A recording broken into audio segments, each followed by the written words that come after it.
I'd like to call to order the Gateway Board of School Directors Study Session Meeting, Tuesday, August 1st, 2017. Please rise for the Pledge of Allegiance.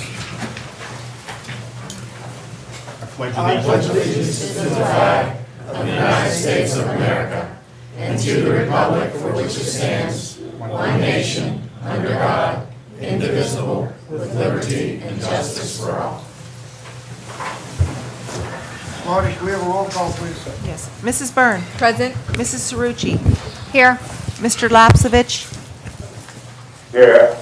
Mr. Nola. Here. Mr. O'Donnell. Here. Mr. Ritter. Here. Mr. Stubenbort. Here. Mrs. Warning. Here. Mr. Williams. Here. Okay, we're going to go with a couple people called in advance to speak. And the first one is a student. I don't want to kill your name here. Perry. So please just say who you are. Perry Martello. Perfect. Welcome. Good evening, my name is Perry Martello, and some of you may remember me from the speech I presented in the beginning of the school year about Mrs. Mattis, Mr. Yulitz, and Mr. Hubble's tea program. I currently will be attending 8th grade at the middle school, and I found it very necessary to speak to you all today due to a future decision that alarmed many of my fellow classmates. Our dear physical education teacher, Mrs. Dunsmore, had announced that she will be transferred to Ramsey Elementary School next year. I, along with many, many others, were extremely shocked and surprised by this sudden change. But I'm here today to hopefully make you all reconsider. For all the students that believe they lack physical strength and ability, Mrs. Dunsmore has encouraged them over the years with great enthusiasm to keep them working hard. She also makes her health and physical education classes interesting to keep the attention of us sport teens. I have heard so many compliments on how she uses creative projects when teaching her health students. In addition, I have talked to many students that explain how she helped them enjoy staying healthy and active. Her optimism inspires many others, including myself. She not only gives students that extra encouragement and drive to love exercising and staying fit, but she is always there for them when they need emotional guidance. Especially the girls in my school feel close to her, and we trust her with any personal issues. I have witnessed many times she has calmed students down and supported them with her helpful advice. She is always so understanding and easy to talk to, and she is one of the few teachers that students come to for guidance. The future teens of the middle school need Mrs. Dunsmore's support. Mrs. Dunsmore is always there to control the hectic atmosphere, and we all love her for what she contributes to our school. I have heard many stories of Mrs. Dunsmore's support and the balance she brings to many students that need it. Not only do her classes present easier learning techniques that assist every student, but they also provide students with the extra encouragement to perform athletic tasks. No matter the circumstance, she stands behind those students that don't take pride in their athletic abilities, while at the same time, she searches deeper to make improvements for those who do take their sports and exercise seriously, or even competitively. Some students may even wish to become advanced athletes and earn scholarships or careers, but they will not improve without the right amount of time and practice throughout the day. So cutting the physical education period will not be supporting the dreams of determined athletes. Along the way, Mrs. Dunsmore hints valuable life instructions that students incorporate in their daily lives. I know one I have learned that was inspired by her. You need to have courage to give things a shot, because otherwise there will never be knowledge. And still to this day, I use it during difficult or even simple situations. I know, as well as others, that it would be an awful shame if the future teens of the Gateway Middle School missed out on her enthusiasm, drive, and wisdom. Not only do we need Mrs. Dunsmore as an inspiration, but we need the exercise and activities that she offers. Many students rely on the physical education period to blow off some steam and release negative tension that had been built up inside them throughout the day. Some people find exercise as a reliever of stress and an opportunity to cool down. I live through the halls, witnessing students that just need a break. Too much stress will cause anxiety problems in their future. It is important that students don't get too overwhelmed, causing them to fear school.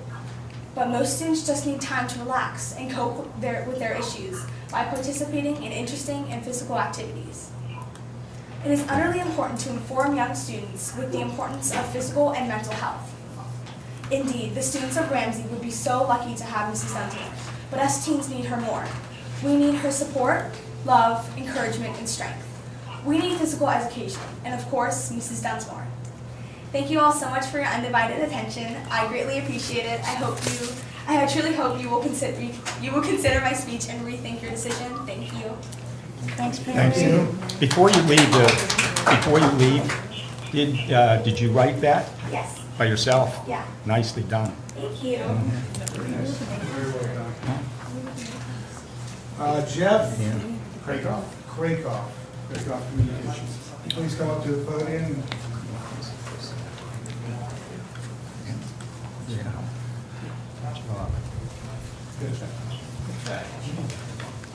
It's a hard act to follow, Jeff. Yeah, I'm afraid. That was pretty good. Very good. So Dr. Short asked me to talk a little bit about communicating with the community, the importance of proactive communications, public relations. You'd also asked me just to bring samples of some of the work we've done for some other school districts. There are some examples of annual reports, publications. So basically, you know, if you do a scan of any school district, Gateway is no different. What do you find in the news? Negative. At least 80% negative. I think that's the news in general. But when it comes to school districts, again, we work with several school districts. You're not alone. So it's that much more important to basically set, develop, maintain your own brand, your own identity, your own narrative. So the idea here is to have ongoing magazine that's written, distributed to the community. It's got everything from what students are doing, your faculty, administrators. There's just so much positive here. We've had a couple of meetings leading up to this. And, you know, I think it's almost an untold story around the greater Pittsburgh area. So you've got the eastern suburbs when people are making decisions, where do we move, where do we stay, where do we raise our families. But I have to tell you, I'm very impressed with the company you keep and some of the rankings out there, where the high school and the lower grades as well. So I think there's a whole lot we can do here positively. And I think a good first step is regular communication. And again, it's not just, don't view this as, well, gee, there's spin. A lot of people, I hate that, use the term PR alongside of spin. There's no spin here. You've got a lot of great stories, they're just not maybe bubbling to the surface. Definitely through the media, and maybe directly as well through the community. So again, our starting point is, as we have talked, is an ongoing periodic magazine that highlights everything good happening within the district, where the district is going, the strategic plan moving forward, and an annual report, which most districts do. And it's not, obviously it's the financials, it's taxes, it's the budget, but a big part are recognizing and celebrating what all of your people are doing good, whether it's students at all levels, whether it's board members, faculty, teachers. So basically, I want to make myself available to see what questions you have. And just to give the public an overview of how this originated. Myself and board member Cerrucci had conversations going back probably 6 months about the constant negative barrage of media attention, just not only focusing on the Gateway School District, but public schools in general. And I think anytime you turn on the news, you're going to see something negative. Whether or not it's Gateway, I mean, the superintendents around the region, you know, just talk about who's next, instead of getting out that public positive image that a lot of school districts offer today. And we felt that, you know, in order to rebrand the district, that we felt it was important to bring in someone that can collaborate with us. We get constant barrage of emails from our staff, our teachers, who highlight the acknowledgments, awards that our children have won, Perry, information that's relayed from different events, and we need to make that a more visible part of what we do here. And through a number of different circuits, we got connected to Craig-Off Communications. We've had probably 2 or 3 different meetings, kind of narrowing in on what we want to highlight. And Jeff, coming from the South Hills, whenever I showcased and highlighted some of the awards and scores, was amazed at what we were doing and accomplishing here compared with the schools that he's familiar with out in the South Hills, Bethel Park, Mount Lebanon, Upper St. Clair, et cetera. And Gateway being in the top 10 high schools in Allegheny County, definitely struck a chord with him as being something that we need to get out there.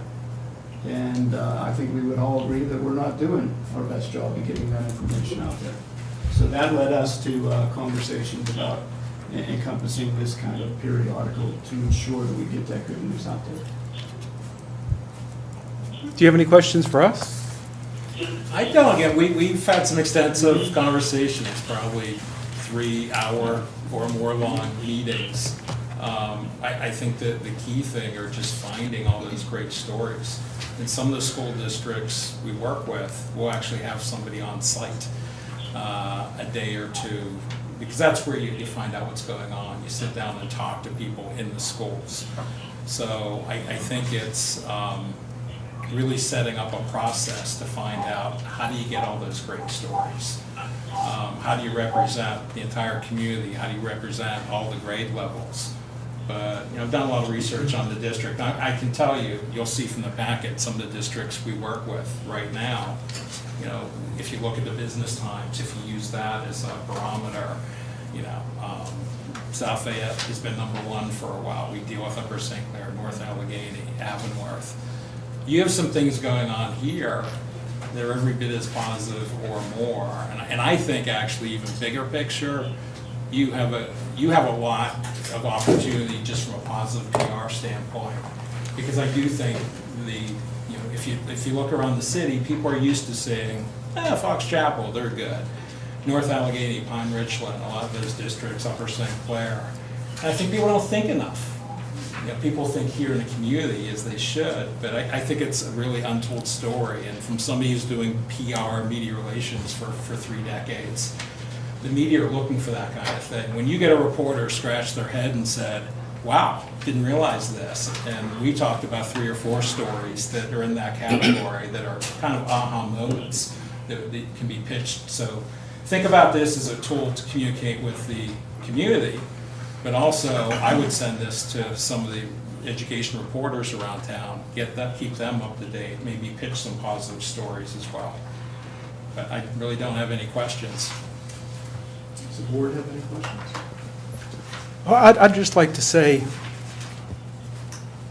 I always like to try to offer a balanced view. So I list the things that are broken, the things that we're working on, the things that we're accomplished, some past, some present, the plans. I like to lay the whole picture out.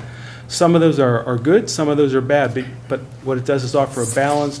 It lets people know that we have a realistic view of what's working and what's not working. And so what that, I think, does helps instill in us a trust that, we're not perfect, but we're doing our level best. And sometimes that level of trust can help get a school district over a rough time. So rather than paint a rosy picture, which everybody tends to not believe, I'm a bit more on the melancholy side myself, and so I would like to have a media expert who could balance all of us out, because we all have good things to say, good things to tell, but not enough time to actually put it together in a cogent package and tell it. Yeah, think of it as an equity piggy bank. So for all the positive stories, you're making deposits, you're building up some equity. So inevitably in the world of school districts, negative things happen. They're always going to happen. There are accidents, unfortunately, that every company, every nonprofit. Everybody's the same. No one's immune, but I think it's time to start building up that positive equity, because then when the negative comes out, it's like, oh, yeah, okay, but there's all these great things going on too. Right. When the media is focused and everyone's focused on all the bad and not thinking about the good, then obviously It helps piggy build bank is back up temperance. there. That's right. It helps build temperance, and then that offers us, patience and a way forward. It gives us momentum rather than getting stuck on some things. Okay, I've said enough. Could we ask George to go on mute, because there's a little chat back that's filtering through? So George, if you could go on mute, please, that would help us in the room here, okay? All right, any other questions? No, I just wanted to say, that a lot of people in the community had come forward and talked to me, last year, saying we really need to get positive word out about our school. And a lot of people in this community take a lot of pride in their community and in our school. And I think that a lot of them are just quite frankly tired of the negative publicity, because they see the things that we've shown you. They've seen not just the fine athletes and the robotics club and the Sea Perch Awards and the agreement that we have for the new technology coming in with Forbes Hospital. There's some really exciting things happening here. And I think we're all pretty much excited to get going and get the word out and really let people in our community and our surrounding communities know what an awesome school district this is, and that we researched and talked to a lot of people. And Mr. Krakoff has a lot to offer for Gateway, and he's only mentioned a couple projects, but he has a lot of resources, he had a lot of experience, and there's a lot of other avenues that we could go with him, if we so find that need in the future. So I'm just looking forward to get going, and thank you, and look forward to working with you. Thank you. Thanks for stopping by. Thank you. Thank you. Can you hear? Should I go? Okay. Have a great meeting. Thank you. Thanks. Thank you.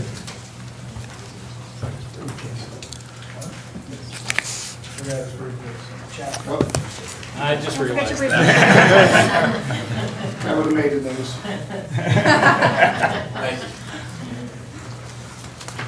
Anybody else wish to comment on agenda items only? If we have no one else, would we mind giving a explanation to Perry? I think she did a extremely good job of presenting, and being a recent graduate and speaking to the board before, I know it can be nerve-wracking up here. So could we explain kind of the bumping process, how that's union-oriented, just to shed that light? Ms. Crumpet, if you can maybe give an overview of this, without mentioning names, how this process worked its way and kind of filtered through. Gladly. You did a very nice job, very nice. You should be very proud of yourself. With this, the board in June made a decision to eliminate a position. And whenever a teacher, or for that matter, any employee, is impacted by a bump, they are, per the contract, allowed to bid on other positions. So through this process, then what we do is we post any open positions for the school year. Basically, this year I sent out about 15 positions that would be open for bid. Ms. Dunsmore bid on the Moss Side Middle School, so that was a choice that she made so that way she would have a full-time contract. Again, if the board makes decisions at a later time next year to add on positions, she would then have that opportunity again to bid back into Gateway Middle School if that opportunity presents itself. But it is all done by the contract. Have any questions? Okay, thanks. Thank you, Ms. Crumpet. Anybody else wish to speak on agenda items? Okay, moving forward. Bills and financial reports, Mr. Schott. Thank you, Mr. Williams. Due to the early scheduling of the meeting, the financial reports will be presented at the regular board meeting. Specifically, we'll have a list of bills for July and August on the agenda, and the monthly financial statements for the month of June and July. We will resume budget transfers during the month of October. Thank you. Do not have anything tabled. No. Section D, personnel agenda. Thank you, Mr. Williams. Resolved that the Gateway Board of School Directors accepts and approves the personnel agenda items 1 through 6 as listed in Section D for the regular board meeting of Tuesday, August 1st, 2017. We are asking that these be action items for this evening. We have 6 resignations presented to you. For leave of absences, we have 4 names that have submitted all of their documentation. Per the collective bargaining agreement, we do have 1 transfer. And under Section 4, we have several names that we are submitting for recommendation for employment. The month of July for the administrators and the principals has been a busy time interviewing, and they have done their diligent to make sure that we present to you the most highly qualified candidates that we could find. And we feel very confident In the 4 that we are presenting tonight for contract basis, Kevin McManus would be coming in as a part-time music teacher. That's at Master Step 2. That is going to be a prorated salary. The salary there listed is for a full year, but his as part-time will be prorated to $27,731. Laura Bowser will be going to Mosside Middle School as a special education teacher. Jenna Snyder, special education at Cleveland Stewart, and Amanda Solomon for University Park Elementary. We also have one-year temporary positions due to all the open vacancies that we have. Jeffrey Bowles will be going in as social studies teacher for Mrs. Whetstone, who is on a temporary assignment. Lindsay Rankin will be going into Mosside Middle School for grade 5, and Jessica Kendall will be going in for a music for Miss Dayton. We also have one semester teaching position, and that's going to be recommended to Alyssa Capetta at Ramsey Elementary for 1 semester. So again, that will be prorated at half that 57. We have listed a name for substitute custodian. You will also find under section 5 the supplemental contracts and volunteers. And under number 6, it's a resolution that breaks down the compensation and benefits for the Gateway School Police officers, which was previously adopted on June 21st, 2016, as depicted in Exhibit A. So moved. Second.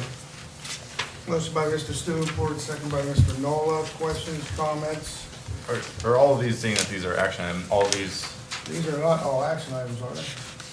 Well, we Yes. are asking for at least the employment ones to be action items, so we can get them started.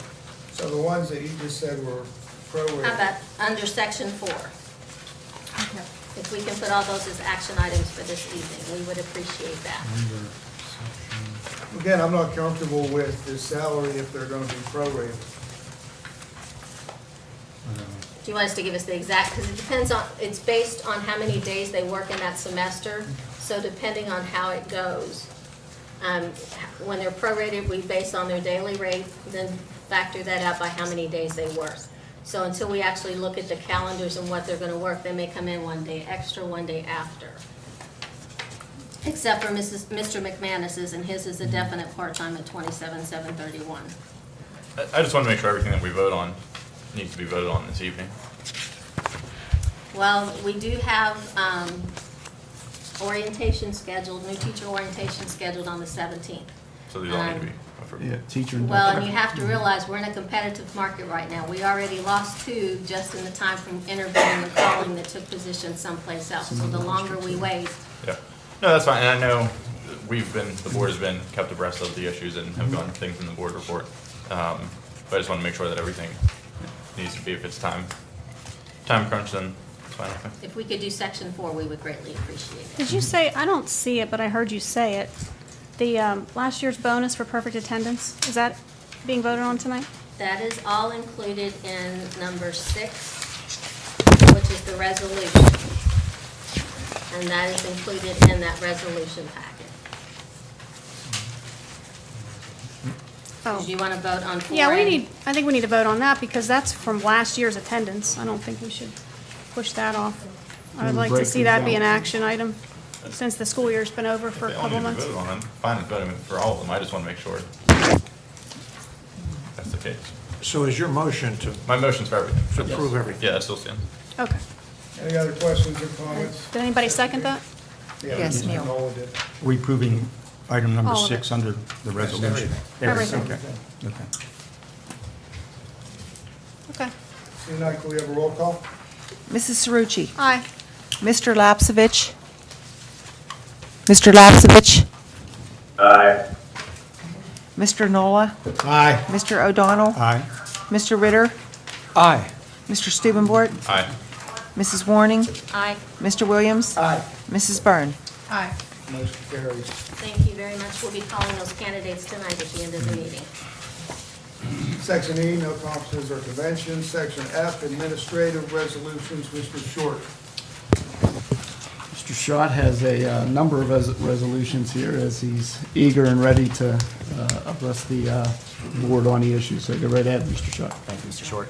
We do have an action agenda comprised of 10 items this evening and also a second Section F non-action agenda items. I will take the first action agenda Resolved that the Gateway Board of School Directors approves and authorizes as appropriate the following items 1 through 10 as listed in Section F at the study session meeting of Tuesday, August 1st, 2017. Item number 1 is the approval of a la carte cafeteria price increases for the 17-18 fiscal year as depicted in Exhibit A. Item number 2 is award of the milk bid to Turner Dairy Farms Incorporated for the 17-18 fiscal year, and that's depicted in Exhibit B. Item number 3 is the approval of a memorandum of understanding between Allies for Children and the district to enhance the district's food service program during the 17-18 fiscal year. That's through a number of donations totaling a maximum of $7,200, and those details are depicted in Exhibit C. Item number 4 is approval of a letter of agreement between Mid-Atlantic Dairy Association Incorporated and the district to enhance the district's food service program during the 17-18 fiscal year, specifically in the form of a donated kiosk valued at $3,499 to expand the district's school breakfast program during the 17-18 fiscal year as depicted in Exhibit D. Item number 5 is the acceptance of Federal IDEA Section 619 pass-through funds and approval of the use of funds agreement and preliminary budget through the Allegheny Intermediate Unit number 3 for the 17-18 fiscal year. Funds in the amount of $2,816 as depicted in Exhibit E.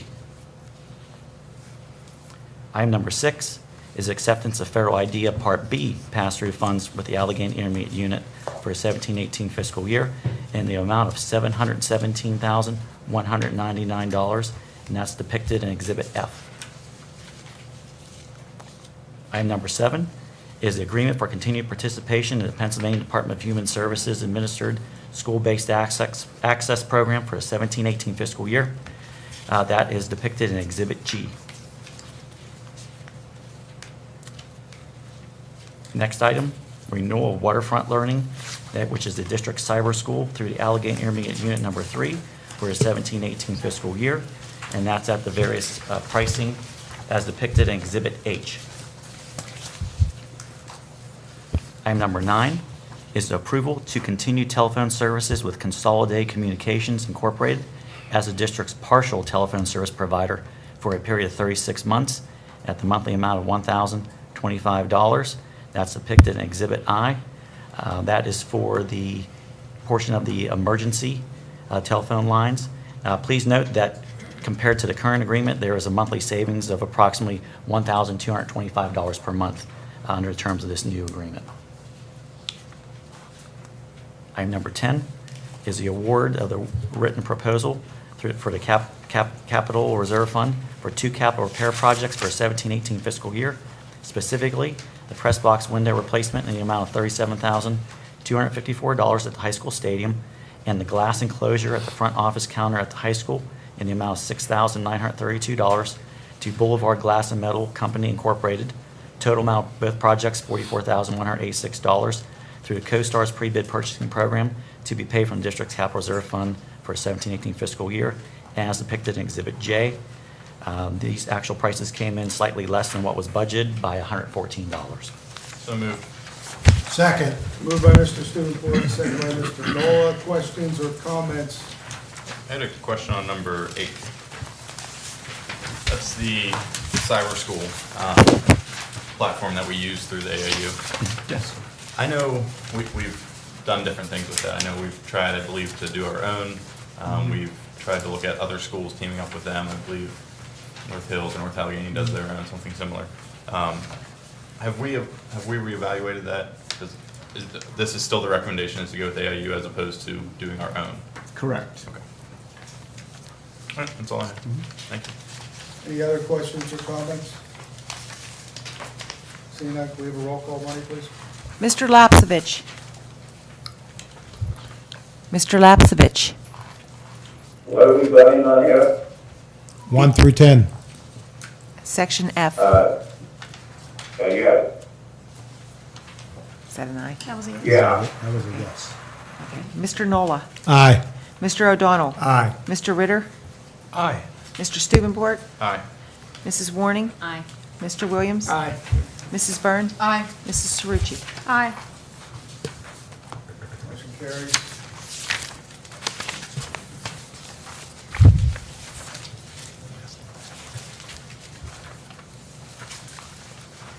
Good, Paul.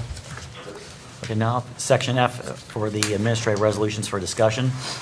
Item number 1, administration be seeking approval of special education service agreements. First one being with TCV Community Services to provide student assistance program liaison services as depicted in Exhibit A.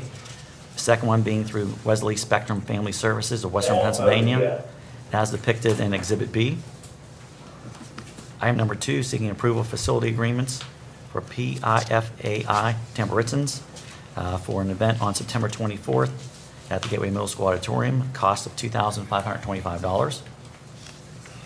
Item number 3, revised policy number 203 for 30-day public display, which is the communicable diseases and immunizations as depicted in Exhibit C. Item number 4 is the annual exoneration of district real estate tax collectors for 16-17 fiscal year. For the municipality of Monroeville, Mr. Patrick Fulkerson, exoneration of $1,025,039.07. And for the borough of Pitcairn, Sally DeRobio, exoneration of $148,276.21. Again, for the period of July 1st, 2016 through June 30th, 2017. Item number 5 is the approval of the Title I, Title II Part A, and Title III federal funds preliminary allocation amounts for a 17-18 fiscal year as depicted below. All those title funds total $895,601. Item number 6 is the approval of quarterly and annual design, editing, and printing services from Krakoff Communications, Inc. during the 17-18 fiscal year, and as depicted in Exhibit D, and was also reviewed by Mr. Krakoff this evening. Questions or comments on any of those? I have a question. Mr. Dahl? The tax revenues that we are exonerating, both tax collectors, are those then turned over to Ira Weiss and Correct. pursued? Okay, Yes. thank you. Next item is a district donation received, specifically from GE Power Conversion through Brian Newman, office furniture. That was initiated through Kelly Ethorn at University Park Elementary School. This will actually benefit the staff not only at University Park, but also staff throughout the district. Estimated value at several $1,000s for all this various desks, file cabinets. Quite a windfall, and very generous in the part of Mr. Newman making the donation to the district. Item number 8 is seeking approval of agreement with First Steps Driving Schools instructors to conduct the end-of-course skills test for district students enrolled in a driver's education program. That is depicted in Exhibit E. Questions or comments on the last two? Well, I have one on the one before. Okay. Any of them? Number 6.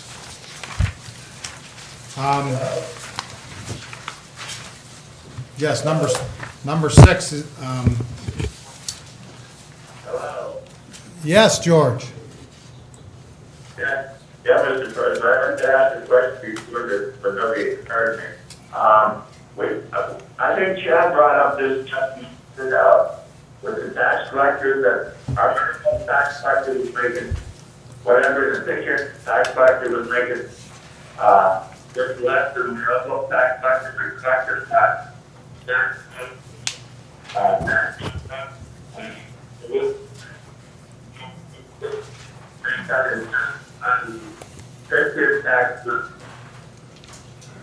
He's George, questioning the you- salaries, I believe. Yeah, George, you broke up at the end there. You were talking about the tax collector from Monroeville, tax collector from Pitcairn. Yes, sir. And what's your major concern about that?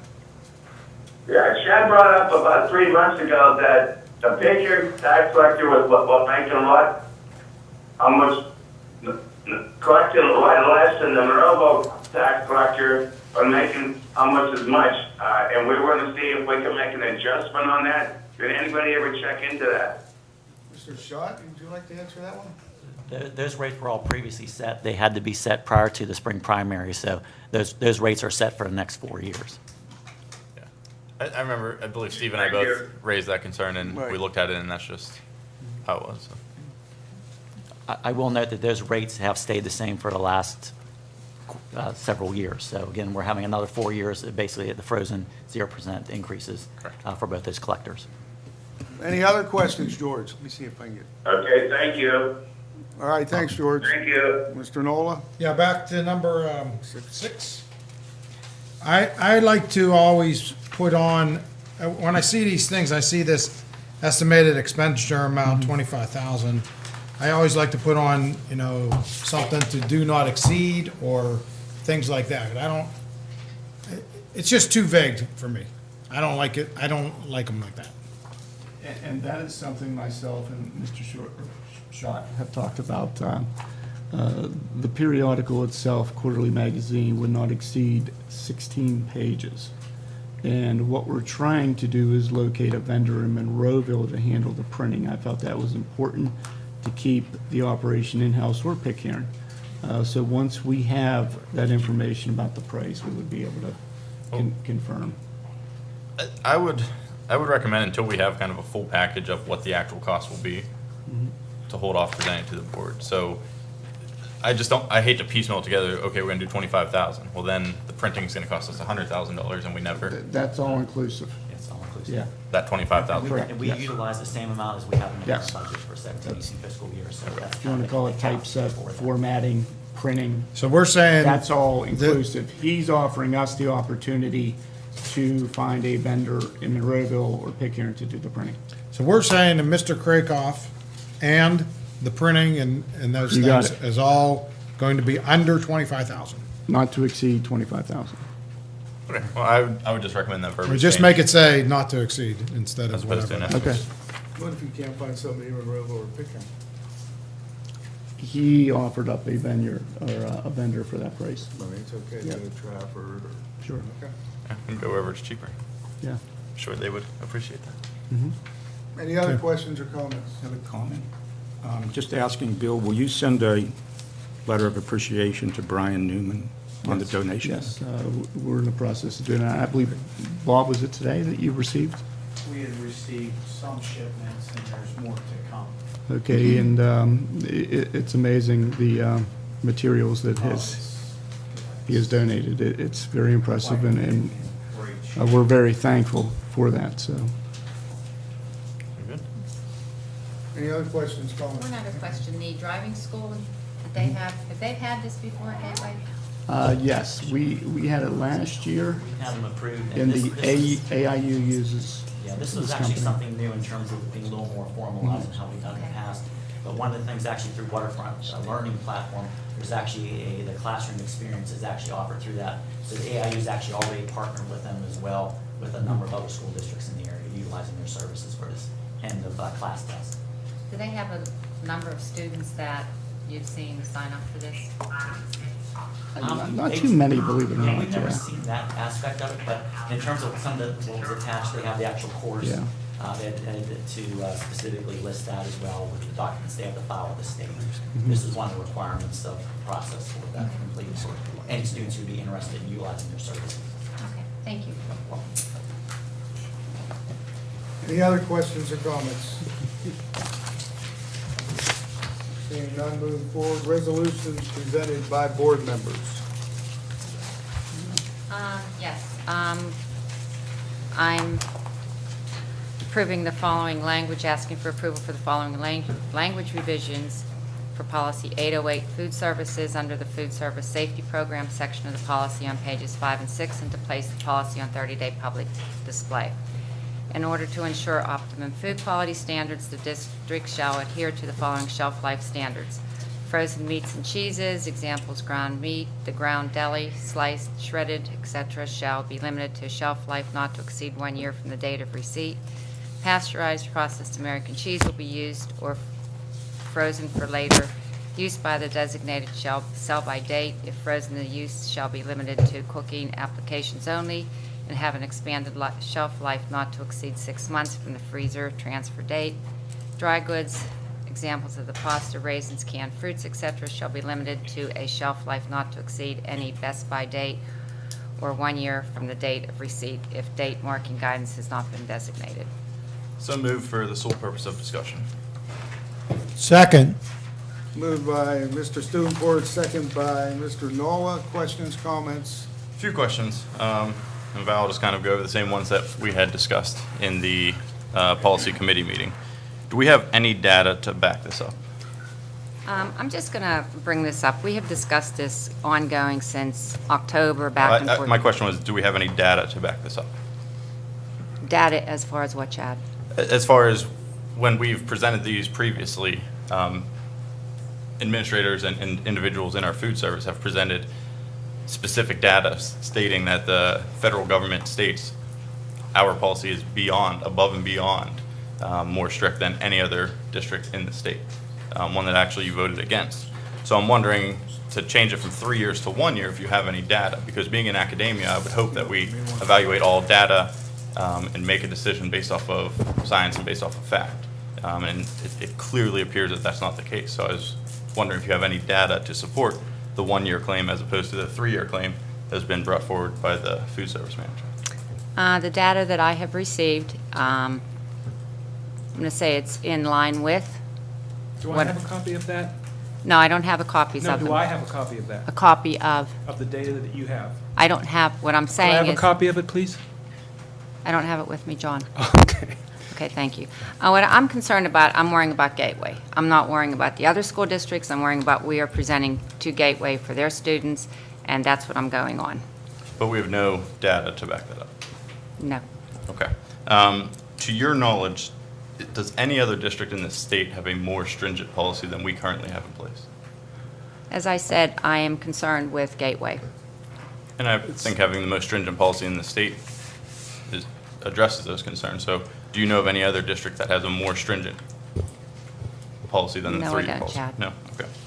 And if we do this, I know at the policy committee meeting, we had the food service director, Martin, who's here, we can verify again, but he said we would lose money, right? Because this is, ultimately it's a business and they have to run and they have to make a profit in order to stay in-house.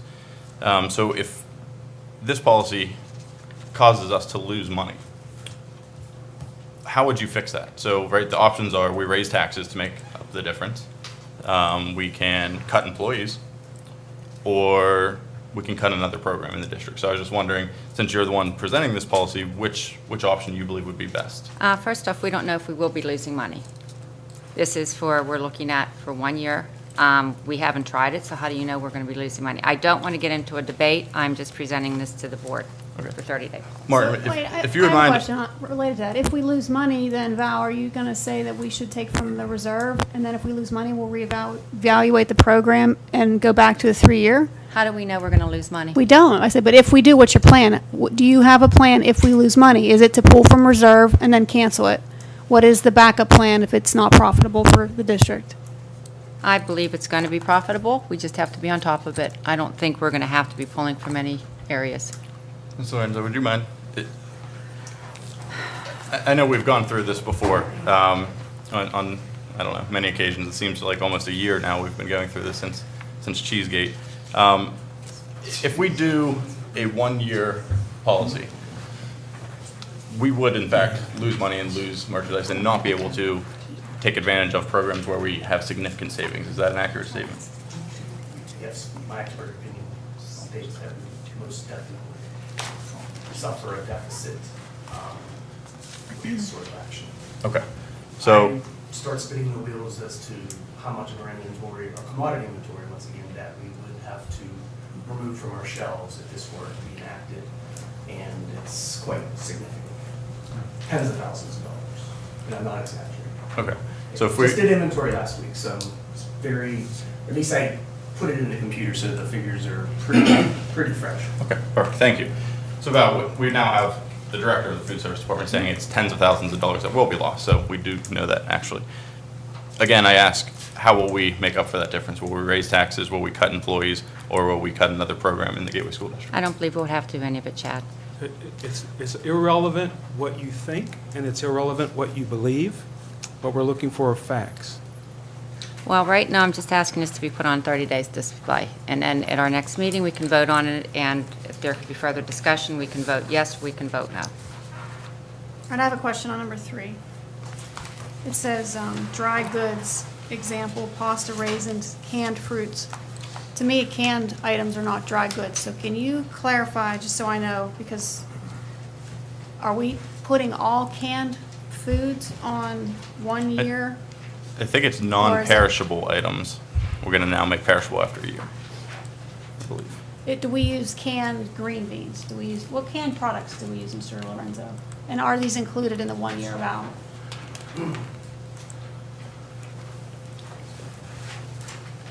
That language examples given.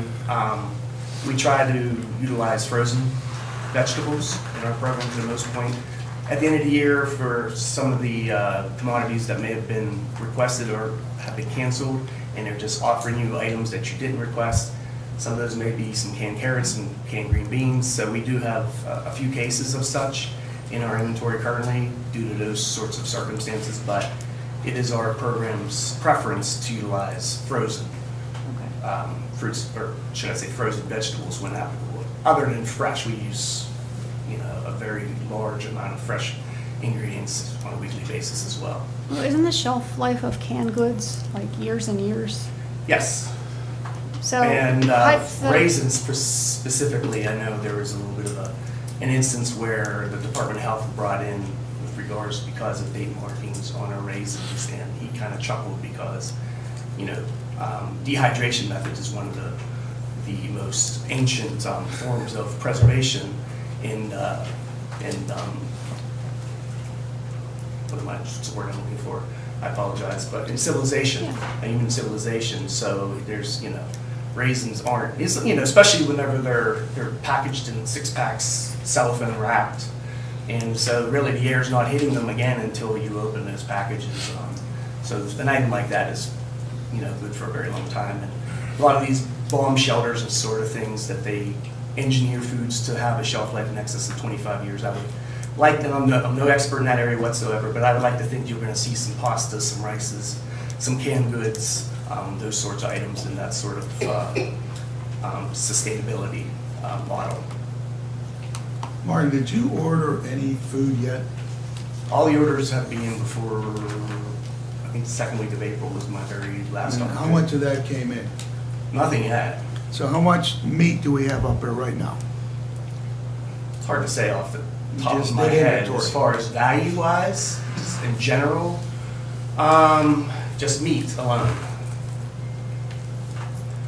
In excess of $10,000 to $15,000. I'm just giving you an estimate. I mean, So like, do we have 50 pounds of ground beef? oh, we have far more than 50 pounds of frozen ground beef. What about any other kind of meat? Well, we have there's some chicken fajita processed. Well, it's processed in the essence that it's cut and seasoned chicken fajita meat, like with a value in excess of $100 a case. I believe we have over 20 cases of that available. That was items that had come in at the end of this year. Cheese? We're probably sitting on excess of 20 to 30 cases of cheese of different varieties. And we have all this excess food because, The commodity program being what it is, as I've explained many times in the past. explain for the people at home and in the audience here, the commodity program. Well, school districts are allocated X amount of funds based on a defined number of lunches they served 2 years prior. And then they have USD has an equation that comes up with a monetary amount.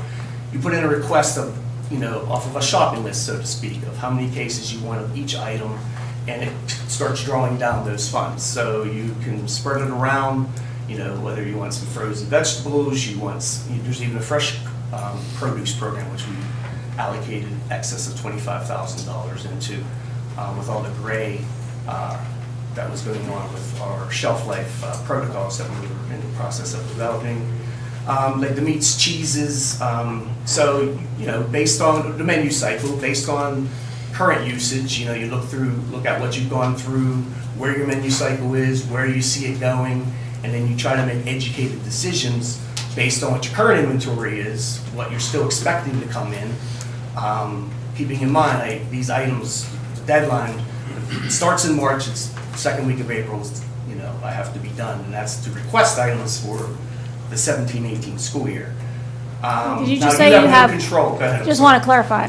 Did you just say you have approximately a month, month and a half to purchase all the food for the entire year? In the commodity program, yes. Okay. Okay, you gotta try to come up with. And it may not these come in decisions. until like You don't April you of have the no next year. control. You have no control as to when it comes available. May to you. become available April of the next year. Correct. The only thing that's fixed is the price, and you request it, you're not even guaranteed to get what you ask for. It's more of an order than a purchase, right? What's that? It's more of an order than a purchase, right? It's More a, of it's a a wish request, yes. It's not a purchase. In the end, it has a monetary value associated with it based on the inventory value established by the USDA. And so we don't have control of when we're getting these items. We have no control whether or not items are canceled. And then they go to replace these items with hodgepodge, whatever they have in inventory to make available to you. It's, my experience has taught me it's best 99% of the time just to take what's offered to you and try to find an application for it, because once you either take it or you leave it and you don't get offered anything else. So you're leaving, you know, valuable financial assistance, and for lack of a better term, on the table to help, you know, sustain the, you know, the financial feasibility of. So if you leave it, hypothetically, which you don't do this, but hypothetically, you don't want the turkeys that they offer you, but then the ground beef that you wanted doesn't come in, and you don't have anything to serve, where do you buy it? You buy it through a wholesaler. And it costs how much more? Typically, probably 50 to 100% more depending on the market conditions. That's the beauty of the commodity program, is you're locking prices in. So do you try to keep a little bit of extra food on hand because you know that that could happen? Some of your items may not come in. Well, knowing that the inventory, there's nothing wrong with this food, if it's, you know, kept frozen, maintained frozen, et cetera, yes. I told the situation of a couple years ago where, you know, if a school district refuses an item, it goes into a big kitty, and then they put out an announcement. All the school districts in the Commonwealth have an opportunity to request what's on that list and bring those items in. What's nice about our facilities here at Gateway School District is we have a vast amount of storage space. So I took it upon the department to take advantage of that situation, and I brought in a lot of surplus of items into our program at a minimum investment for just the cost of freight to bring it in. I think I used the term $25,000, maybe $30,000 worth of inventory for about $2,500 in freight possibly. Those aren't, don't hold me to those exact figures, but those are guesstimations.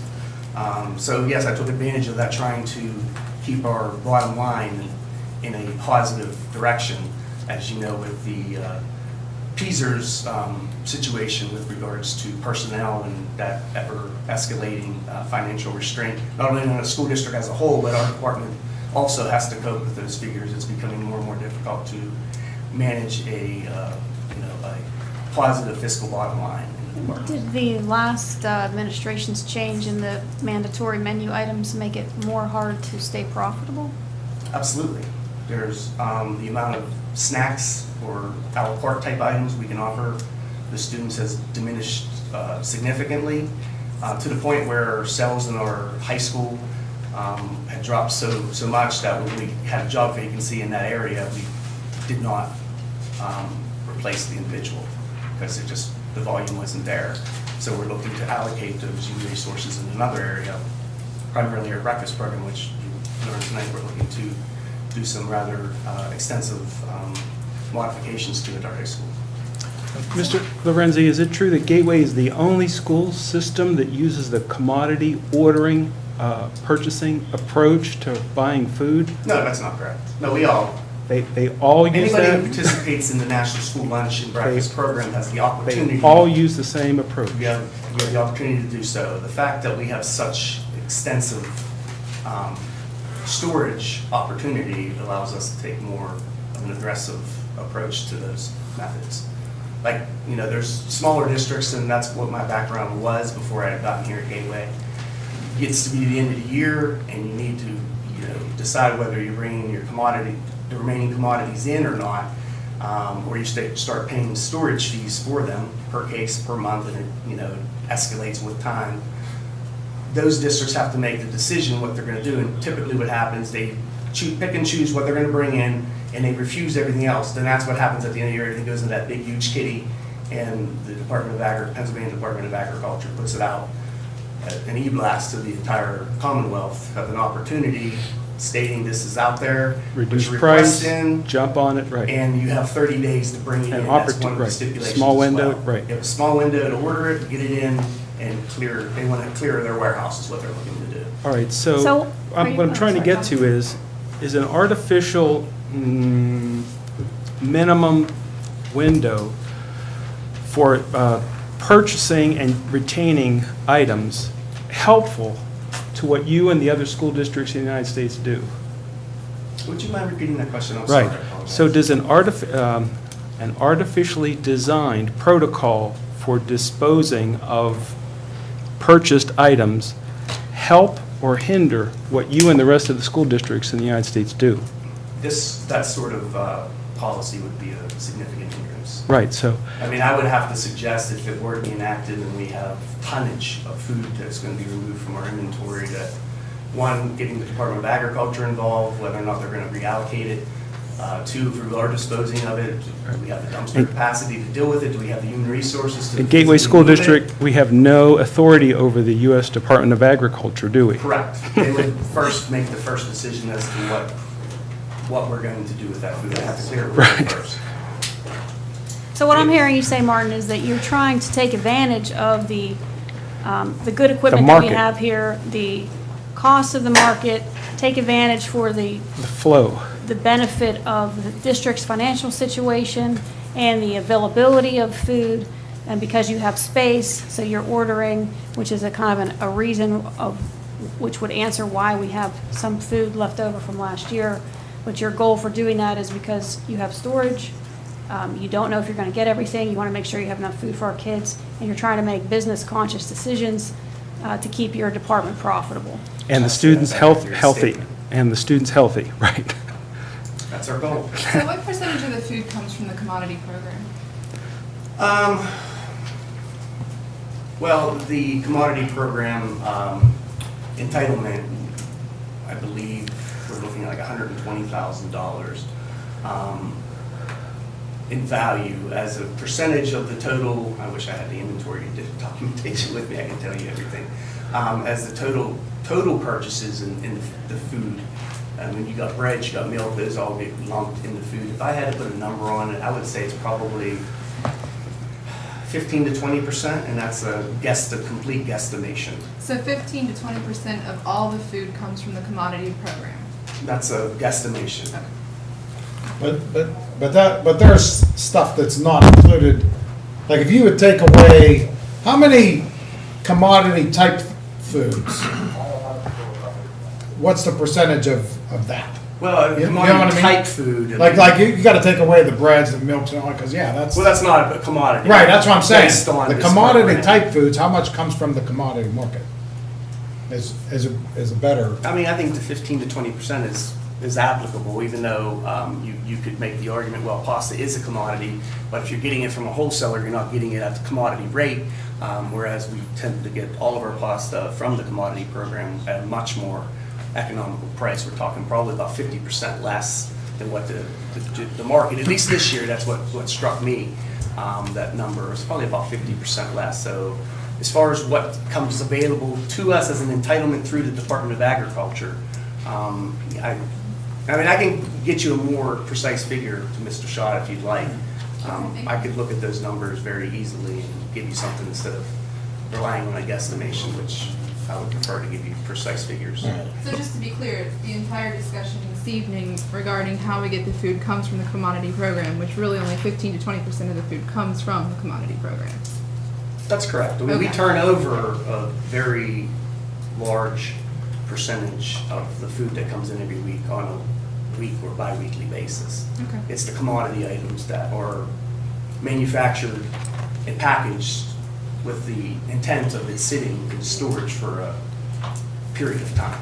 Okay, thank you. You're welcome. And if 20%, so a fifth, Stephanie was pointing out, if those costs were, I don't know, 50% to 100% more, that would obviously have a drastic change on the budget, correct? Correct. All right, so I have 3 last questions, and I'll be done. You believe that the 3-year policy is where we should stay? Is that an accurate statement? That's what was recommended, yes. Okay. Paul, as our business manager, you believe purchasing the same goods for 50 to 100% less that's a good business decision? Yes. Okay, and Mr. Short, this is under board resolution, so I'm assuming this is not the recommendation of the administration. Is that accurate? We were in favor of the 3-year at this point. Okay, so not recommended by administration. Food service director who deals with food is against it. Business manager thinks it's a poor decision. We have absolutely no data to back it up. Hopefully this gets voted down. That's all I have. Thank you. Thanks for the discussion, I appreciate it, but I would at this time just like to call a vote for putting this on for the 1 year for the frozen meats, the 6 months for the processed, pasteurized, and the 1 year for the canned goods. Roll call, Bonnie? Oh, is there a second, please? Is there a second? We have a motion. We have a second. motion. Mr. Nola? No. Mr. O'Donnell? Yes. Mr. Ritter? I'm not sure how to vote because I'm not sure what would stand if I vote yea or nay. No This- means No it doesn't means go you- on display. Yes means this policy goes on display for 30 days. The answer, do you like the 1 year or the 3 year, basically? No. Mr. Stubenbort? No. Mrs. Warning? Yes? Mr. Williams? Aye. Mrs. Byrne? Yes. Mrs. Cerrucci? No. Mr. Lapsevich? Mr. Lapsevich? George?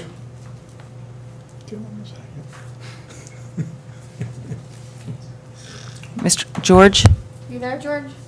It's a time. I think we have He to might read be on those. mute. Try again. Mr. George, Laps, you on mute? Mr. Lapsevich, vote. I can kind of hear him. So guys, what do we do in the event of a tie? With a tie. Fails. Motion dies. Wait, Mr. President, let's try to contact him. Yeah, I think that's what you should try to do. Yeah, George, are you Mr. there? Lapsevich, are you I present? can hear him. He's saying something. He might be trying to answer. Mr. Lapsevich? He's saying they're not answering. He can't hear. Ask Micah to redial him or put him back on, okay? You do it on a cell phone or a speaker? Huh? George? So everything is working? Okay. So we're out of time? Motion to table. Well, pick up the phone and then call him on the cell phone, because he's obviously here. Is he on his cell phone? Well, he's on this system, but Micah, He's yelling something. did we Yeah. call him on his cell? It sounds like a cell phone to me. I don't know for sure. He says nobody's answering him.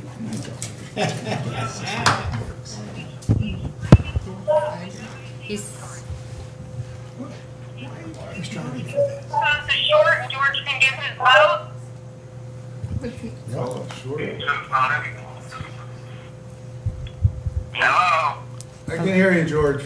we can hear you, George. Mr. Short, Yes. can you hear me? Yes. I've been yelling with my stitches in my back. I thought they were gonna pop. Okay. Don't hurt yourself. What are we voting on? This green cheese stuff? No, we're voting on the 1 year policy. This is a vote for Valerie's board resolution motion for 30-day public display for 1 year, meats and cheeses, pasteurized processed American cheese 6 months, and dry goods and pasta 6 months. Yes or no? 1 year. Okay, can I have the vote count? Right now it is It's 4-4. Is it wrong? Yes. George is the deciding vote. Everybody wanted to know where we got our evidence. My evidence was walking through this freezer 3 times in Yes the or no? last 4, 5, 6 months. Produce down here, which I know was limited enough, it was 5 or 6 years old, even Yes or no? stuff that was 3 years old had a mold on it. I refuse, as long as I'm on board, to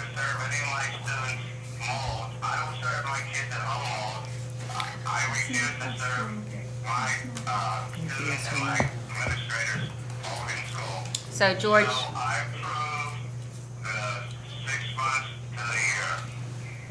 So It says yes. your vote is for yes to put it on for 30-day display. Is that accurate?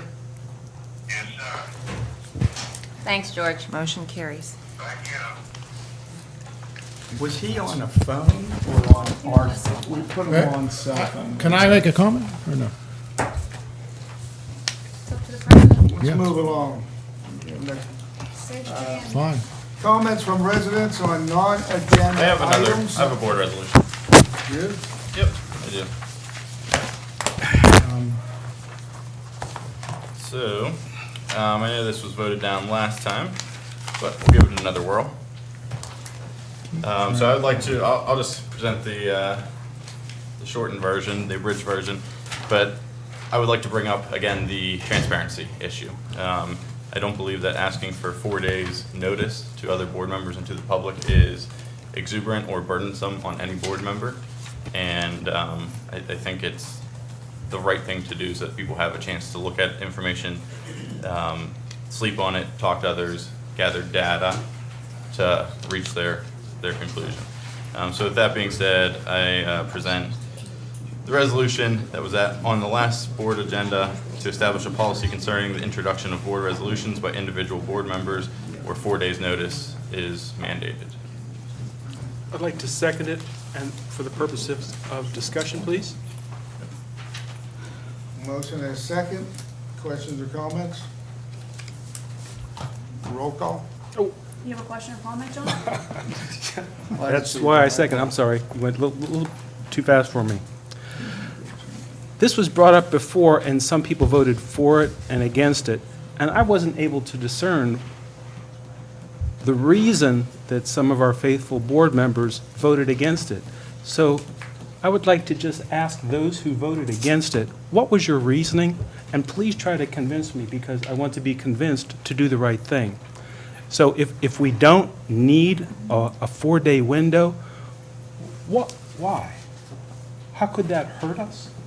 I do believe you had a paragraph in there for emergency, could be overridden There it is. 5-4 also, correct, John? Correct. At any point in time, the supermajority can override if it's something like this evening where we have to hire teachers before the start of school. But I think Mr. Ritter is asking to the 5 members, so Val, Scotty, Steve, Stephanie, and George, who voted against the 4-day public display, what is the reasoning behind, and what is the rationale behind not giving the public 4 days' notice? Well, I can speak to my almost 4 years on the board, but I've seen minority members of the board, majority members of the board submit a resolution the day of a meeting, and I feel like it gave them a voice, and even though it was voted down or it was voted in, and I felt that it was necessary for them to have that voice, because you also have to remember that the president sets the agenda, and I think it's good to give all board members an opportunity to add a resolution. The board under board policy, it states that board resolutions can be added by any board member. That's not up to the superintendent or up to the president, and that's for that exact reason. That's why that exists. Policy. So where I pulled the 4 days from is under board policy. It states that if you'd like anything on the agenda, it should be submitted to the superintendent or the board president at least 4 days prior. So it's actually already in our board policy. We just don't follow anything because people bring it up under the reports at the end of the meeting with no public input, and then we go and we spend money on, right, the 360 group with nobody receiving any information on it. We buy air conditioner units in the middle of January. All right, I've heard your side, and I really appreciate Stephanie's side. Could we go on to some of the other board members? What's your rationale as well? By the way, that was very convincing, Stephanie. Thank you. I agree with Stephanie. It also hobbles board members in an unreasonable fashion. There are lots of times when board members have an issue of importance that they want to raise, and they put it in the form of a motion. It gets seconded, it gets discussed. If it can pass, it passes. So I agree with the issue she raised, and I don't want to artificially restrict board members' rights to raise issues, quite honestly, at any time. But if the issue that is raised is not palatable to the majority of the board members, they can simply vote it down. But wait a Is there a second. possibility to table a resolution for later discussion if it's brought up at the last Sure. moment and Absolutely. questions still need to be asked? So there's a, Yes. okay, thank you. Neil. Well, I know I'd you're, like to respond to that, though. John has the floor. hold your thought, write it down. And some of the other folks that voted against it, what was your rationale, please? More or less the same thing. Why handcuff people? If people don't want to vote for it, they don't have to vote for it. They can be tabled, whatever. Sometimes things need to be done. So I guess my interjection would be, doesn't the public have, Well, just like that, we can't finish the sentence, we can't do anything. if Yeah. There's no, You have to hold off. they can't wait to speak and get it. Go ahead. but you say that, you say the I same didn't say exact you. thing as the previous two. You want to take it out? My question is, does the public not deserve 4 days' notice? And we're talking about handcuffing. If it's something that needs to be passed, it states in the policy that the supermajority can pass any resolution. So it's simply to inform the public. I mean, so many times people come here and there's nothing on the agenda and then it's voted on. To look back at some of these things, it's actually extremely difficult to even find them because they're not on the agenda.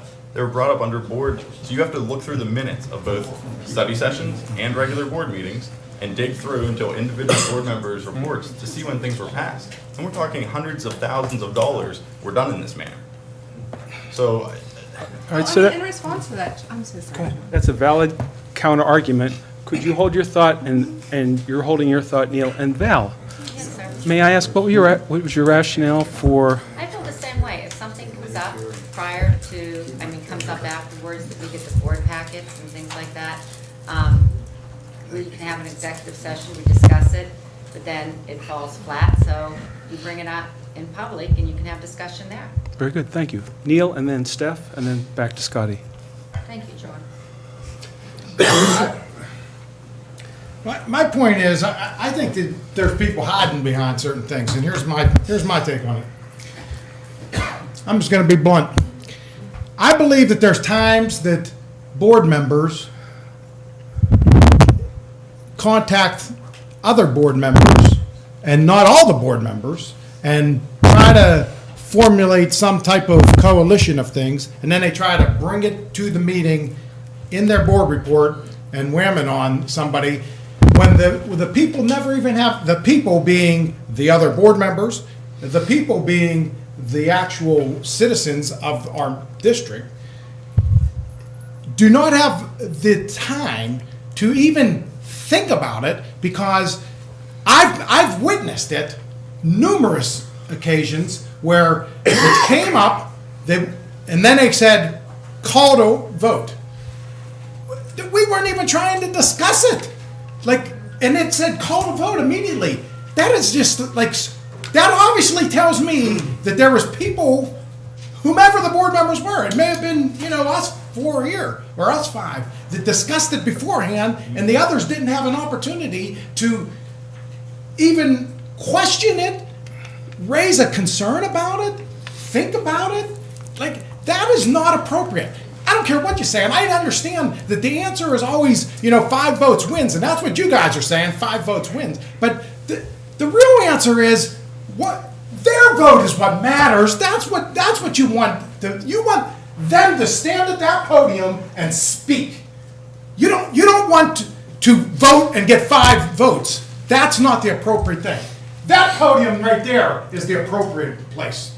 And you are getting rid of that podium by doing what you want to do. Very good. Sorry. Well said. Neil, thank you for your candor. Now let's go to Steph, and then I want George to speak, and if he can, then back to Scotty.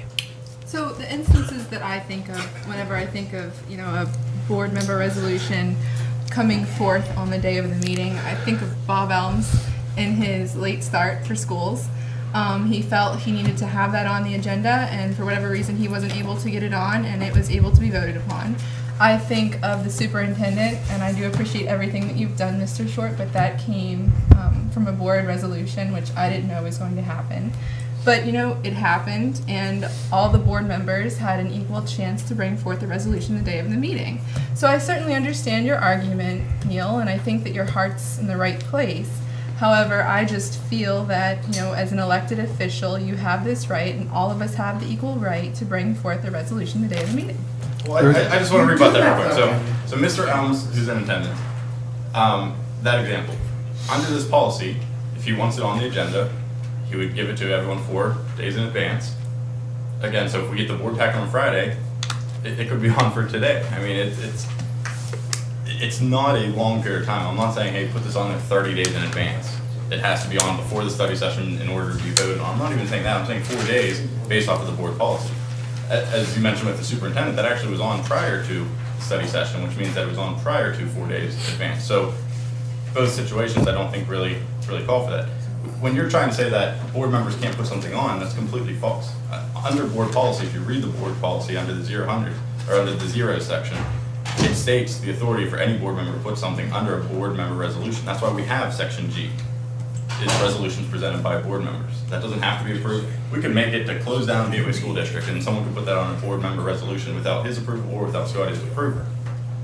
So I just think that argument is null and void for the fact that there's already things in place that allow for any board member, whether in the minority or the majority, which I even hate to say because what the hell is the majority and the minority? I mean, aren't we all here for the same reason?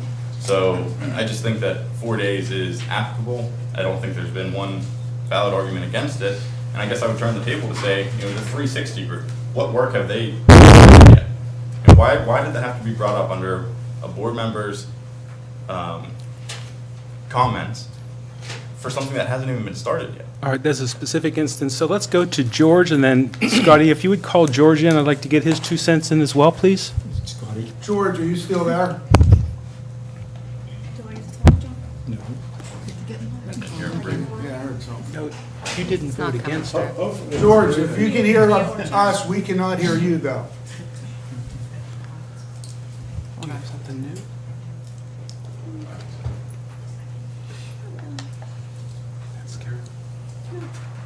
What else did you want to speak on?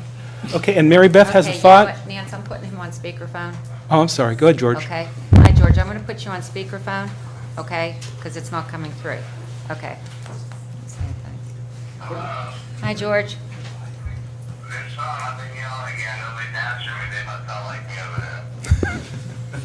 Hey, the situation with Mr. Ritter's comment, Yes. I'll answer as best as I can. How long has this been going on since the school board's been established with this couple days issue being put on the agenda?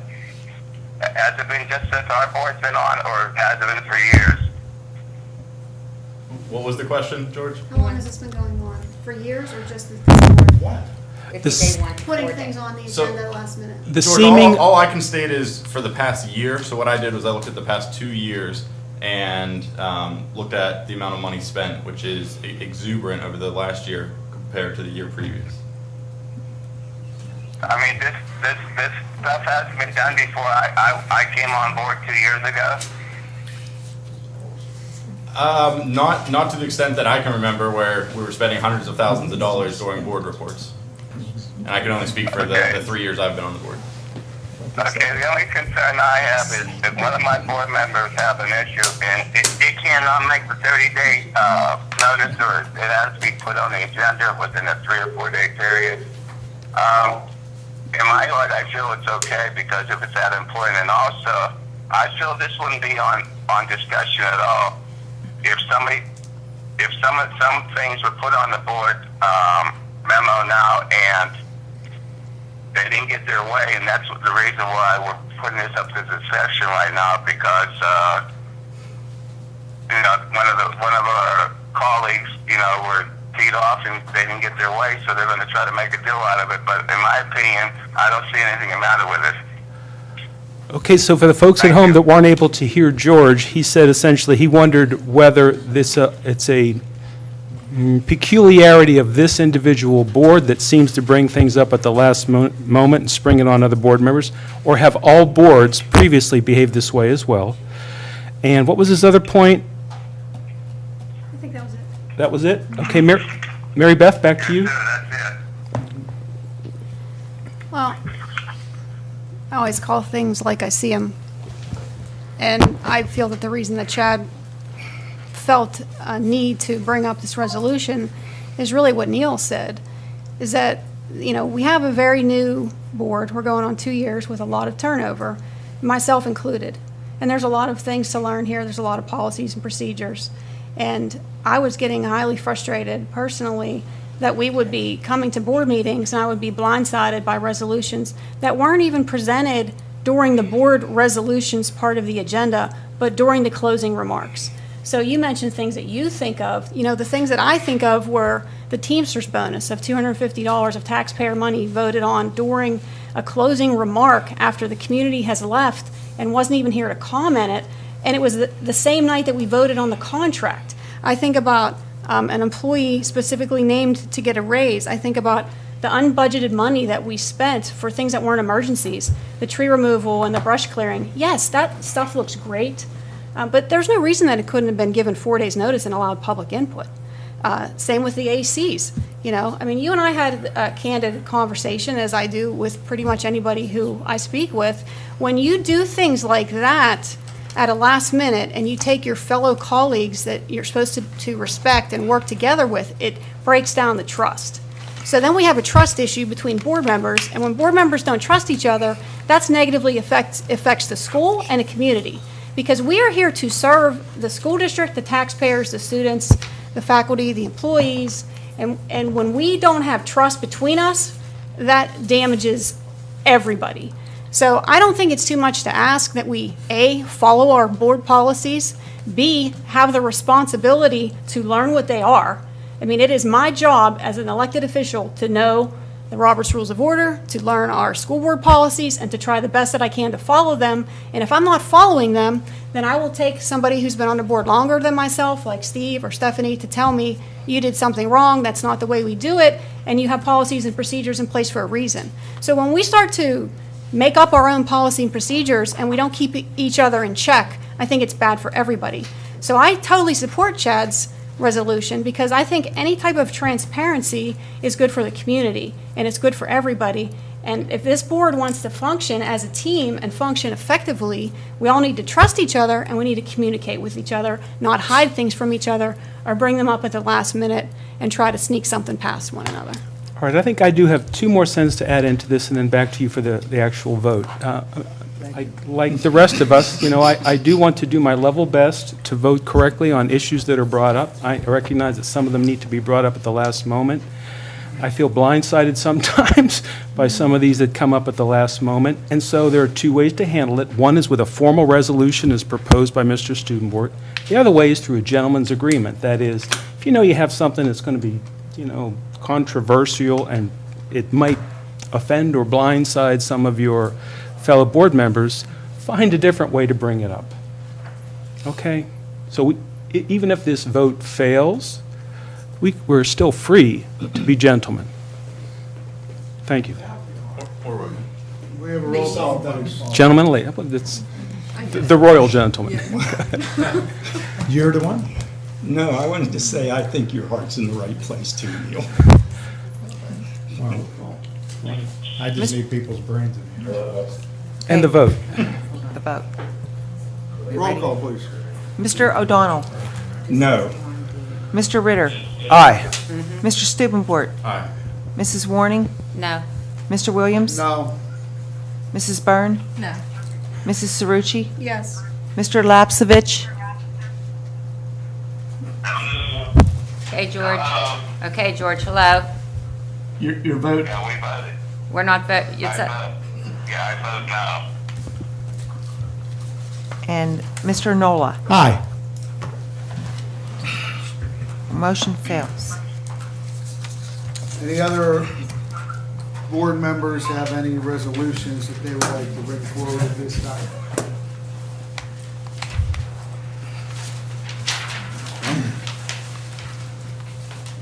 Comments from residents on non-agenda items. I have 4 individuals that have signed up. The first one is Mr. Houston. Good evening, Kenneth Houston, 108 Edgemere Drive in Louisville, PA. Couple things. For complete transparency, I'm the president of the NAACP. Cover 5 municipalities. I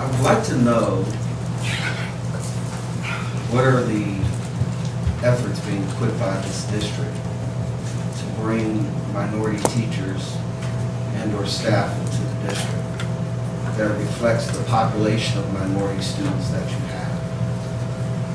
I asked this about 2 years ago,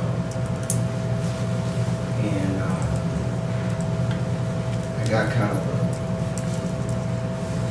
wishy-washy answer. But I think that it's extremely important as the minority population of the district grows that the population of professional staff reflects the minority students in which you serve. I'm curious to know that. Ms. Crump, I would like to ask you if you would be willing to. Sure, I don't have a problem answering, and I appreciate your concerns. The process that we have is we get applications, and as you know, with any applications, it's illegal to ask them what color, sex, age. We don't consider that when we consider. As we stated tonight, we look for the most highly qualified candidates. We don't look at your age, your color, your race. We look for the most highly qualified, and we put them through a vetted process. We had some people for a long-term sub come in for 3 different rounds of interviews because we want to make sure that we have that. We have 4 open positions at this very point that we have gone through 30 extensive interviews for special ed and are not bringing them to the board yet because we don't have the most highly qualified person that we think is out there.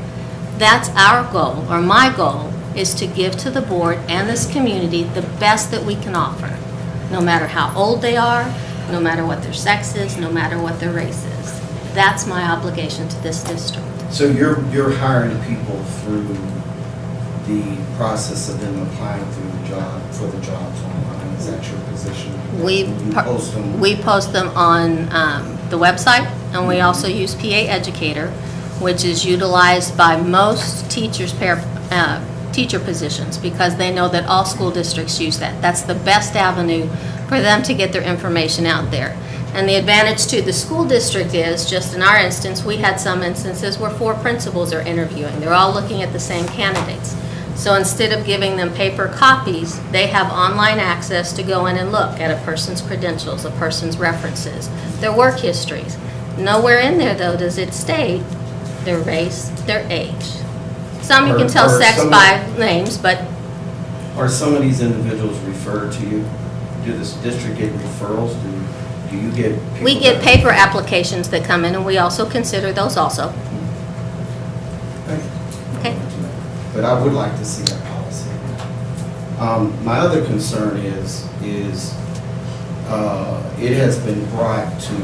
First of all, I was totally taken aback at the fact that the process for the diversity director, officer, high mucky muck has already resumed, that the first round is taking place.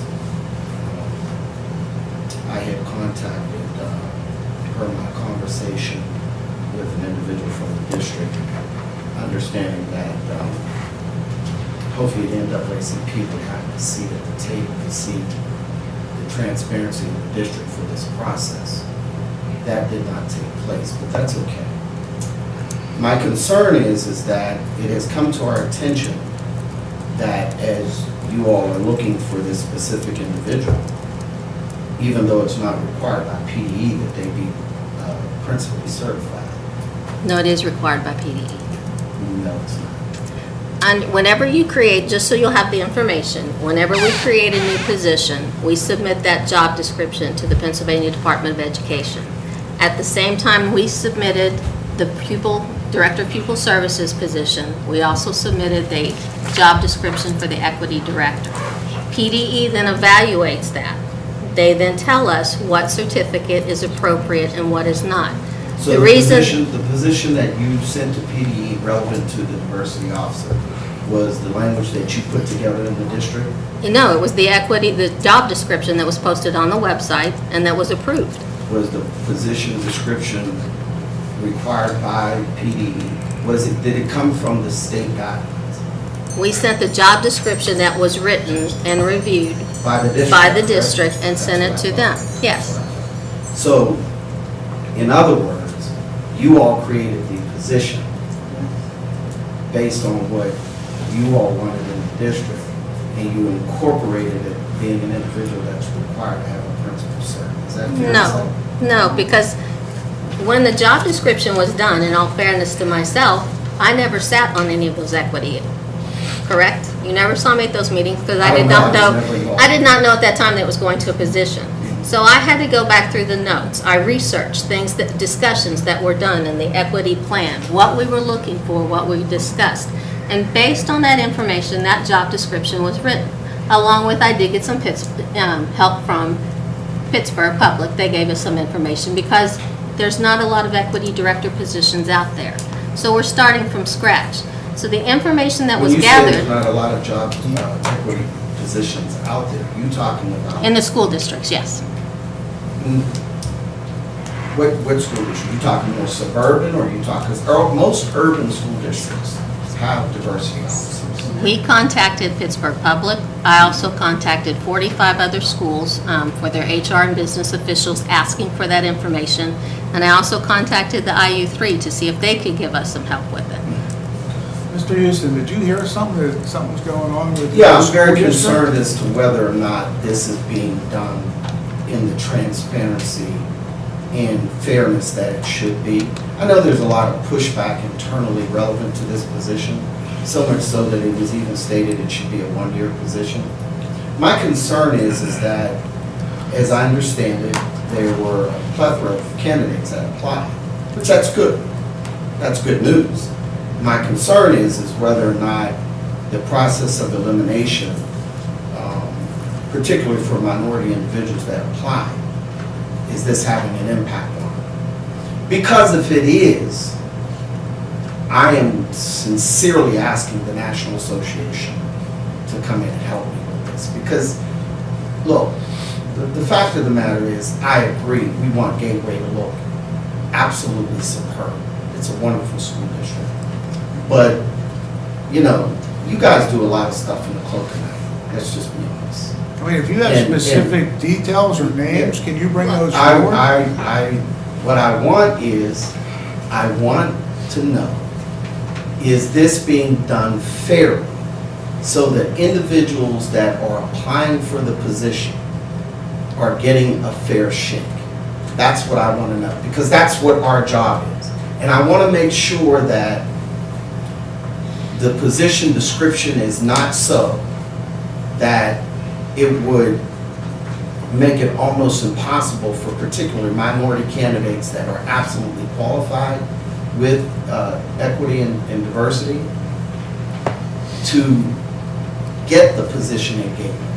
That's my concern. Now, in complete transparency, I've gotten a number of calls of individuals that we know are qualified, and they haven't even gotten, and to be fair, as I understood, it was phase one of the process. So I told them, you know, just hold on, you may get a call. But again, I want to know, for my comfort level, that this is being done correctly so I can report back to my board and say, this is being done fairly and it's complete transparency and there's no process of elimination. All right, I wish That's if you have. that's all I have. All right, if you have any information to supply to us, please do. Yeah. Thank you. Mr. Elms? Bob Elms, 1303 Foxborough Drive. Just to add a little bit of information to your past discussion. If you look at the policy with regard to the 4 days, that resolution has to be passed on to the president and the superintendent to be put on the agenda. And I personally know it has not been put on the agenda sometimes. The president has the power to not do that. If you want to make a resolution that says if policy or resolution is presented, it has to go on the agenda. That's where I would, I mean, I don't have a problem with what you said, but just make sure somebody does get the opportunity to put something forward, rather than it just being pushed under the rug. The other thing is, we've been discussing the equity director for 9 months. really the job description should be published publicly. It's such an important job. We've spoken about this for 9 months. We had an equity report we did 2 years ago. It clearly indicated there was a need for an equity director. And Pittsburgh Public Schools put down a 5-year plan. Part of their plan did a wonderful job of describing what an equity director should have. We got a lot of information from that 5-year plan. He should, and this was in your equity evaluation too. You need to create a positive and supportive school culture, develop and implement a rigorous, aligned instructional system, provide appropriate instructional support for teachers and staff, and foster a culture of high performance for all employees. Now, you also put together a committee to help with this evaluation, and I'm not sure that the committee has been, and you could answer this question, or the board can ask the question and get the answer, whether or not that committee has been privy to evaluate the job descriptions and make recommendations. I mean, some of those people on that committee were very highly qualified to evaluate and speak to and do this job. So they would have been an excellent source of information. The job description was presented publicly. When we post on the website, we do the posting and the job description is attached to it. So for any person who was looking at that time when we said we were going to post it and it was out there for that 2-week time period, they could see the posting, they click on the link at the bottom and it has job description. So the full job description would have been, they would be eligible to see that. I've had a number of problems trying to find the website. If you don't know where it drops down, you never get there. And we have had members of the Achievement Gap Committee be present during the interview process. Okay. And were they given, you don't have to answer, but were they given a chance to feedback on that job description? On the job description itself? No, that's a board-approved job description. Okay, so the board did it. Okay, thank you. Thank you, Mr. Alves. Ms. King?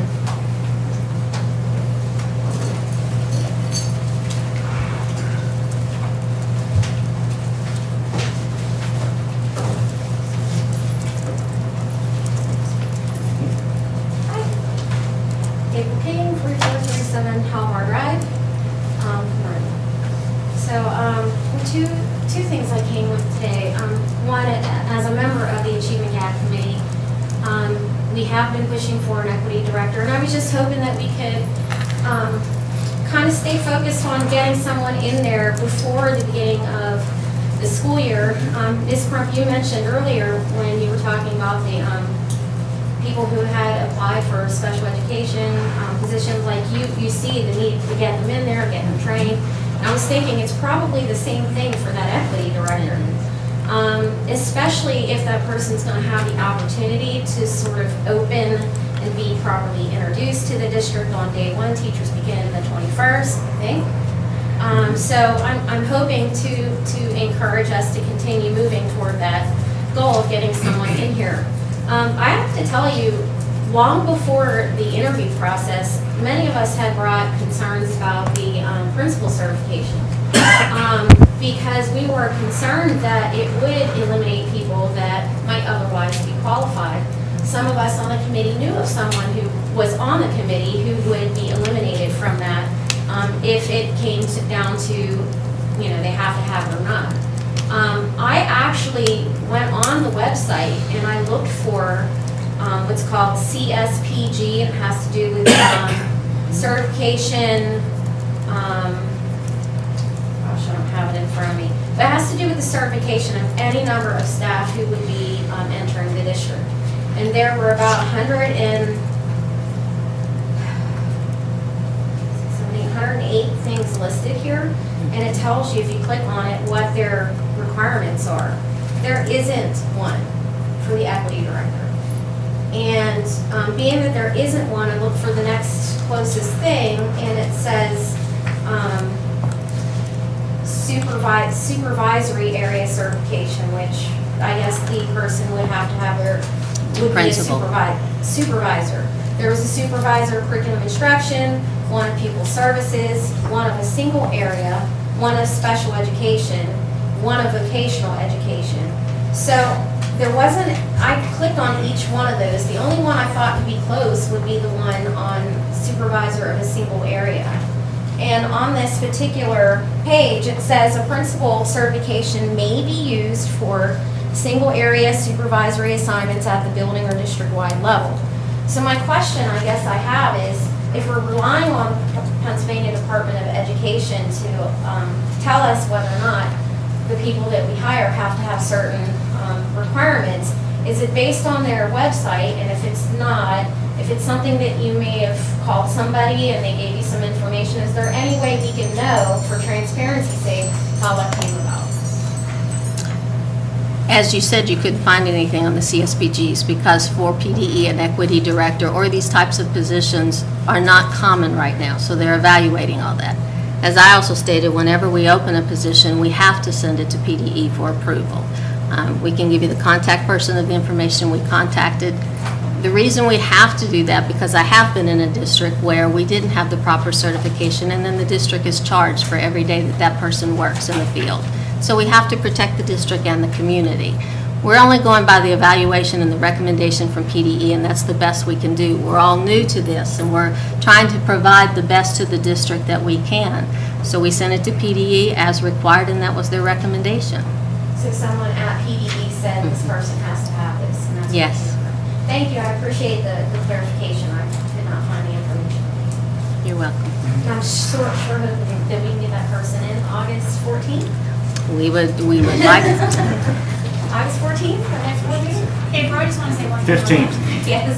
And I've said this about the discussion, you know, there were a few interviews and the candidates weren't qualified, and I said it's more important to me that we get the right person than that we get the wrong person fast. Oh, I understand. I want the right person. You know, Mrs. Crump, that brings up a question that I have. If we would find someone that's like on the track to become principal certified, but not quite there yet, maybe a month or two or something like that to go, is there some sort of a waiver that we could formally request from Pennsylvania Department of Education that would get us off the hook from being... Not to my knowledge for principal. What we can do and what we have done for a candidate was to send a copy of their transcript. Because when we looked at the transcript, we thought it would be equitable and fit the job description. So I sent it to PDE to be evaluated, to see if that person then would be qualified to do the position. We could do the same thing in that instance. Okay. Thank you. Did you catch that? She sent the copy of the transcript of the individual that I think that you're concerned about to PDE to have them evaluate if they will say if the person is qualified or not, and we're waiting on that response. Well, can I ask, so you're saying PDE... Step up to the mic, please. PDE Thanks, John. told you that this was their requirement for a diversity officer in the district? Correct. Okay.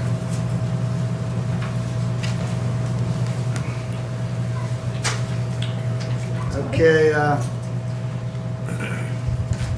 Eric, maybe?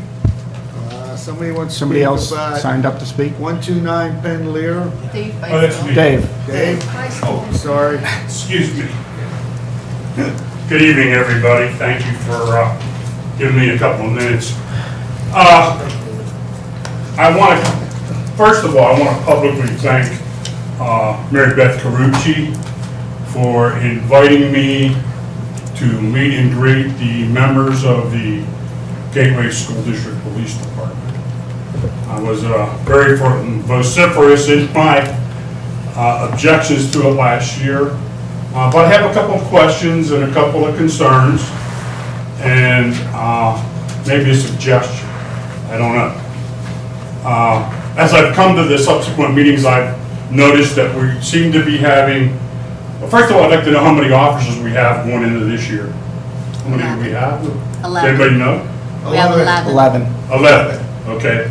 And when I came here last year, the original request was for 18 policemen, retired policemen, with 2 supervisors and 8 policemen to guard the 7 buildings, as I remember. I may be wrong. It was 9 positions shared by basically 2 person per position, so it was 18.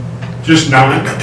not 18? No, it was 9 positions. 2 4-hour positions, so you have a 4-hour. Think of it as like a Okay. job share 18. part-time. Okay, so if you had 18, what I'm concerned about is there seems to be a lot of turnover in the police department. And I know you're buying them vests, and we're buying them uniforms, and we're sending them to SRO training. And I don't know if there's anything in the contract that says if you get hired, you have to stay a minimum amount of time, or, you know, we're only 1 year in, and I think 4 or 5 have resigned. I don't know. But it is a concern of mine as a taxpayer. And I'd like to suggest what I suggested last year is that you have 6 to 8 guys with guns and maybe have other security people that don't carry firearms. And I'd like to make a suggestion. I don't know where you're recruiting your retired police officers from, how many there are.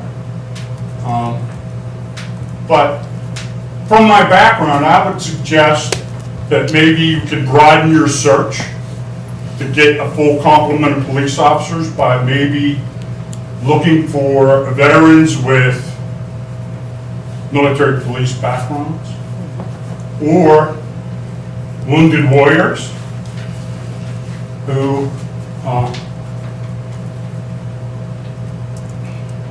may need part-time jobs and would be, because they're obviously got wounded in combat, so they have combat experience, and so they have some idea of how to secure buildings, and it might help the wounded warriors, it might help the school district. And maybe you'd only have to send them for, you know, have to get their $10 registration so that they could work in the school. Because you know, the police force is here to stay. You know, Mary Beth and I were, you know, at odds about this. I still don't, I'm still not completely in favor of it. But when I was invited up for a meet and greet, they were very professional. The chief, Byron, was a hell of a nice guy. And subsequently, I came up in June. I was invited to speak at a class with one of the teachers, Sean Whelan. And I met some more officers. And next time I'll let you know in comment. But Mr. Whelan's tough enough. I think you need to broaden your horizons on this, because from, like I said, from my background, there's more ways to secure a building and to secure campuses and have the kids be safe. Because Lord knows, I don't want anybody to get hurt.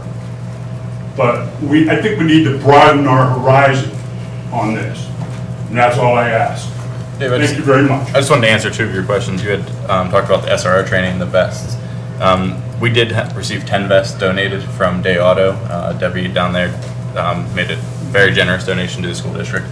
And then the SRO training, if they leave within a year, they are responsible for paying the district back. So I just wanted to you know, and I know the vests are very specific. So, you know, if I had one and, you know, and you replace me with somebody that weighed 100 pounds less, you know, my vest wouldn't fit them, because you're not allowed to, not that you're not allowed, but, you know, a bulletproof vest is a very specific thing, and it's, you know, they've come a long way.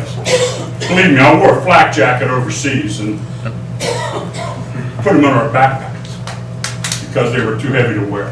Thank you very much. Hope you enjoyed your summer. Thanks, Dave. Scotty, can I just say one quick thing on that? So, you know, regarding the school police, we welcome feedback. We're constantly reevaluating the program. We really only have less than a full year. You know, we had a full year under our belt, but we really didn't become a police force until December. So, you know, the program is evolving. We're making some changes for next year. We highly value the input of the faculty and the staff and the principals and the parents on how to improve it. You know, we want to make it as good as it can be, and we want to keep our kids and our faculty and our staff as safe as possible. That's the ultimate goal. And we realize that not everybody's going to agree on exactly, you know, the way that that's going to come down, but we certainly want to always be evaluating and always being open to improvements and always open to people's ideas and suggestions. So I thank you for your input, Dave, and anybody else who has any feedback or input on the subject. Thank you. Dave, I agree with you. I didn't support the police force from day one, and I agree it's going to be here. It's going to take time to fill those positions. You know, we're still new at it. We're still trying to find the right people. I think some of the retired people come in here thinking it would be a nice thing to do, and it's not like the job they had, and maybe they don't like being around the kids. So we have a high turnover rate. I don't want to say high, but we have a turnover rate. But I think in time we will be able to fill them all. Well, I always wanted to have the policemen have a rapport with the students. You know, Anybody else because they wish? respect more. Right. Anybody else wish to address the board on non-agenda? Anybody? Oh, Mr. McIntyre? Pretty good, thanks. Rick McIntyre, Tilbrook Road. A couple things. Ms. Crump, in talking about the equity director, the description for the position, you said you were in contact with Pittsburgh Public Schools and something said 45 other districts. I'm assuming all of whom have that position? No. Yes, some no. We've not got a whole lot of feedback back. Okay, the Pittsburgh in particular, would you say that our description is parallel with what their description was whenever they, because they do have an equity director, correct? It's not actually an equity director, the person that I talked to. They do have a position, and we asked them for their job description. They did not send it to us, but we did pull a lot of the information off on their website. They have that equity position that talks about their 5-year plan, gives some of their goals, so we did pull some of the information from there. Does their equity director, was he required to, or she required to have principal certification? I do not know that. Is there any way I can find it. I can call you. And then any other schools that you spoke to that actually had the director, did their equity director or similar position, were they also required by the state? Right now, I've only heard back from Pittsburgh, but I'll keep.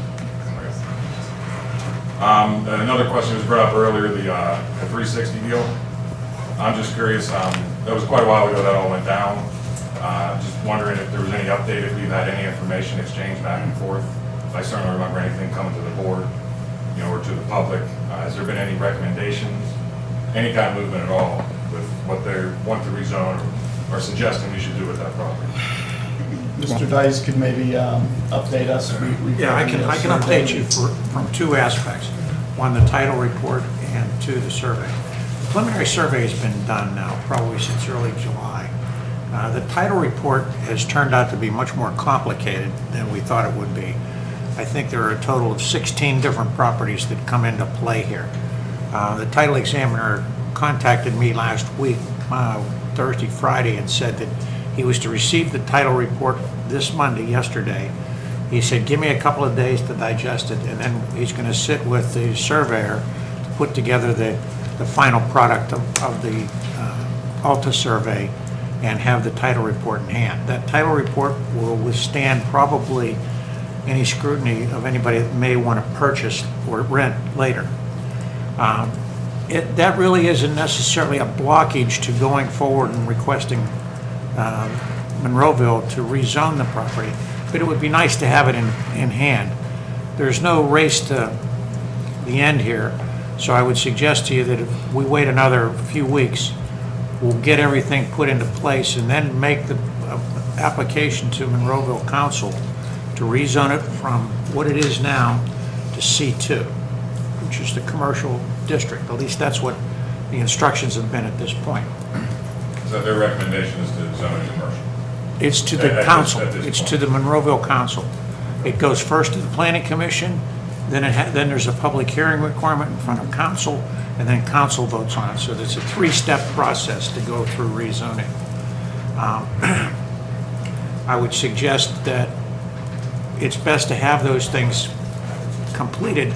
I would like to have them completed before we start down the road with Monroeville Council, so that there aren't any loose ends when you present it to them.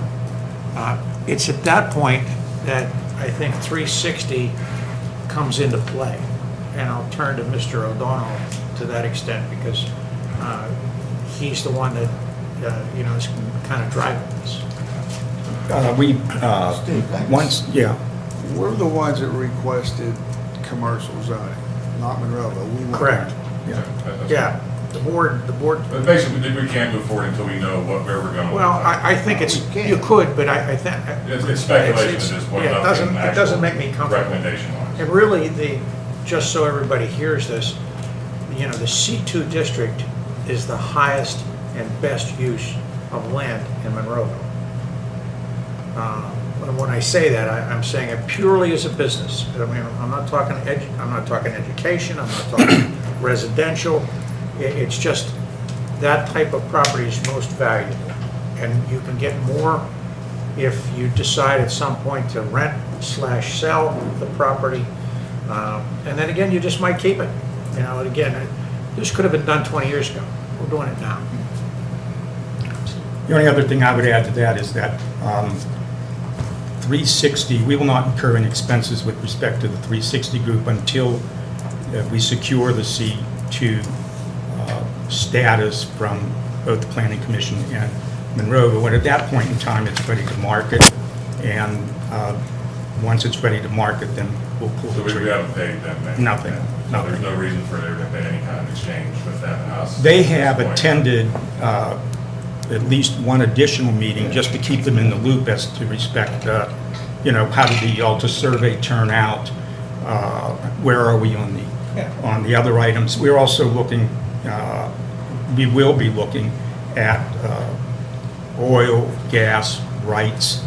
We know from the last discussion that rights under, I believe, 2 of the parcels have already been sold. They were sold with the original parcel, but there may well be other parcels that for whom the rights have not been sold.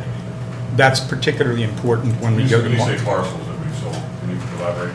Well, the 26 acres is made up of a variety of parcels or lots, okay, that were originally owned by different people and were sold as a package to Gateway School District. It wasn't actually the school district at that point. It was. We currently still own all these. But we own them all. Actually, Patton Township. Patton Township. Since the Gateway hasn't sold any of these lots? No, we own them all. I misunderstood. Yeah, One small parcel that was sold to PennDOT Yeah. 20 years ago. But that's not part of the 26 acres, okay? So once this work is completed, then we're going to have to talk about oil and gas rights. We certainly want to know whether or not those oil and gas rights are available, because that may well enhance the value of the property. So the property is enhanced if the property is zoned C2. It's highest and best use for that 26 acres, and it will derive the greatest price as opposed to residential. And then in addition to that, if we're selling the gas rights, just say to 15 or 16 parcels, and the oil rights to those parcels can make them more valuable. And I also believe that Huntley and Huntley, is it? What's the oil and gas firm here? Yes. Huntley and Huntley. They have done some preliminary work years ago. I'm sorry. Have done some preliminary work years ago. I'm sorry. And we'll go and get that information. That's all.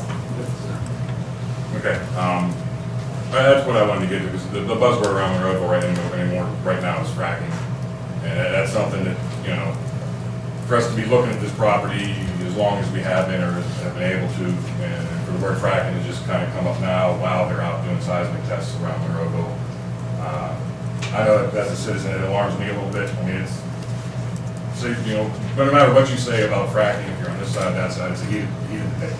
Gateway School Board has had no discussions about fracking. Just put that rumor to rest.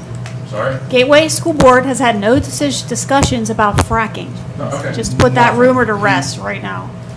I mean, Okay, regarding you this. just said we were going to look at the oil and gas. We will. Yeah, we'll see. Okay. Yeah. We're not talking about fracking. It's not something we're discussing. We're talking about selling property. That's all. Okay. Values of properties, selling property. For the oil and gas rights, the next logical step would be. I think you're jumping the gun. That's all. I'm not jumping the gun. I'm just asking now that going forward that we show better transparency than the Monroeville Council did recently with their seismic testing. That's all I would ask. said, we're open with the public. If there's going to be anything about fracking, we got to be well ahead of the situation and be completely 100% transparent. That's all I'm asking. I agree with you. Thank you. Anybody else wish to comment on non-agenda items? Seeing none of reports, we'll start with Dr. Jake. Just a quick educational update for the board. Today marked our beginning of the year principals meeting to kick off the upcoming school year.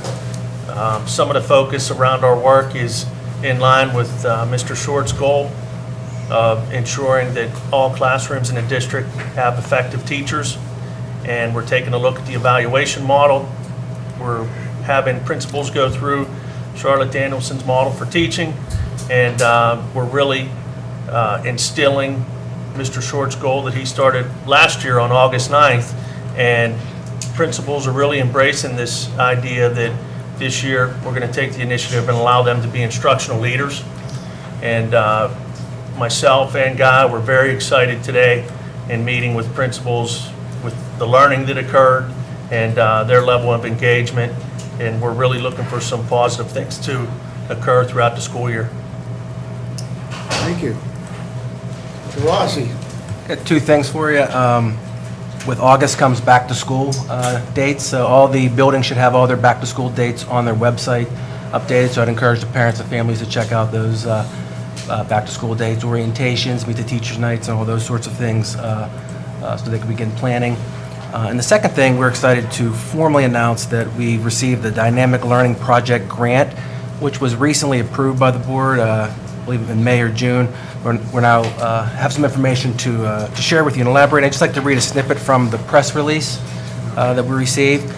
Gateway Middle School is one of 50 schools joining the pilot year of the Dynamic Learning Project, a national program supported by Digital Promise, EdTech Team, and Google, aimed at improving education equity by empowering teachers to leverage technology in more powerful ways.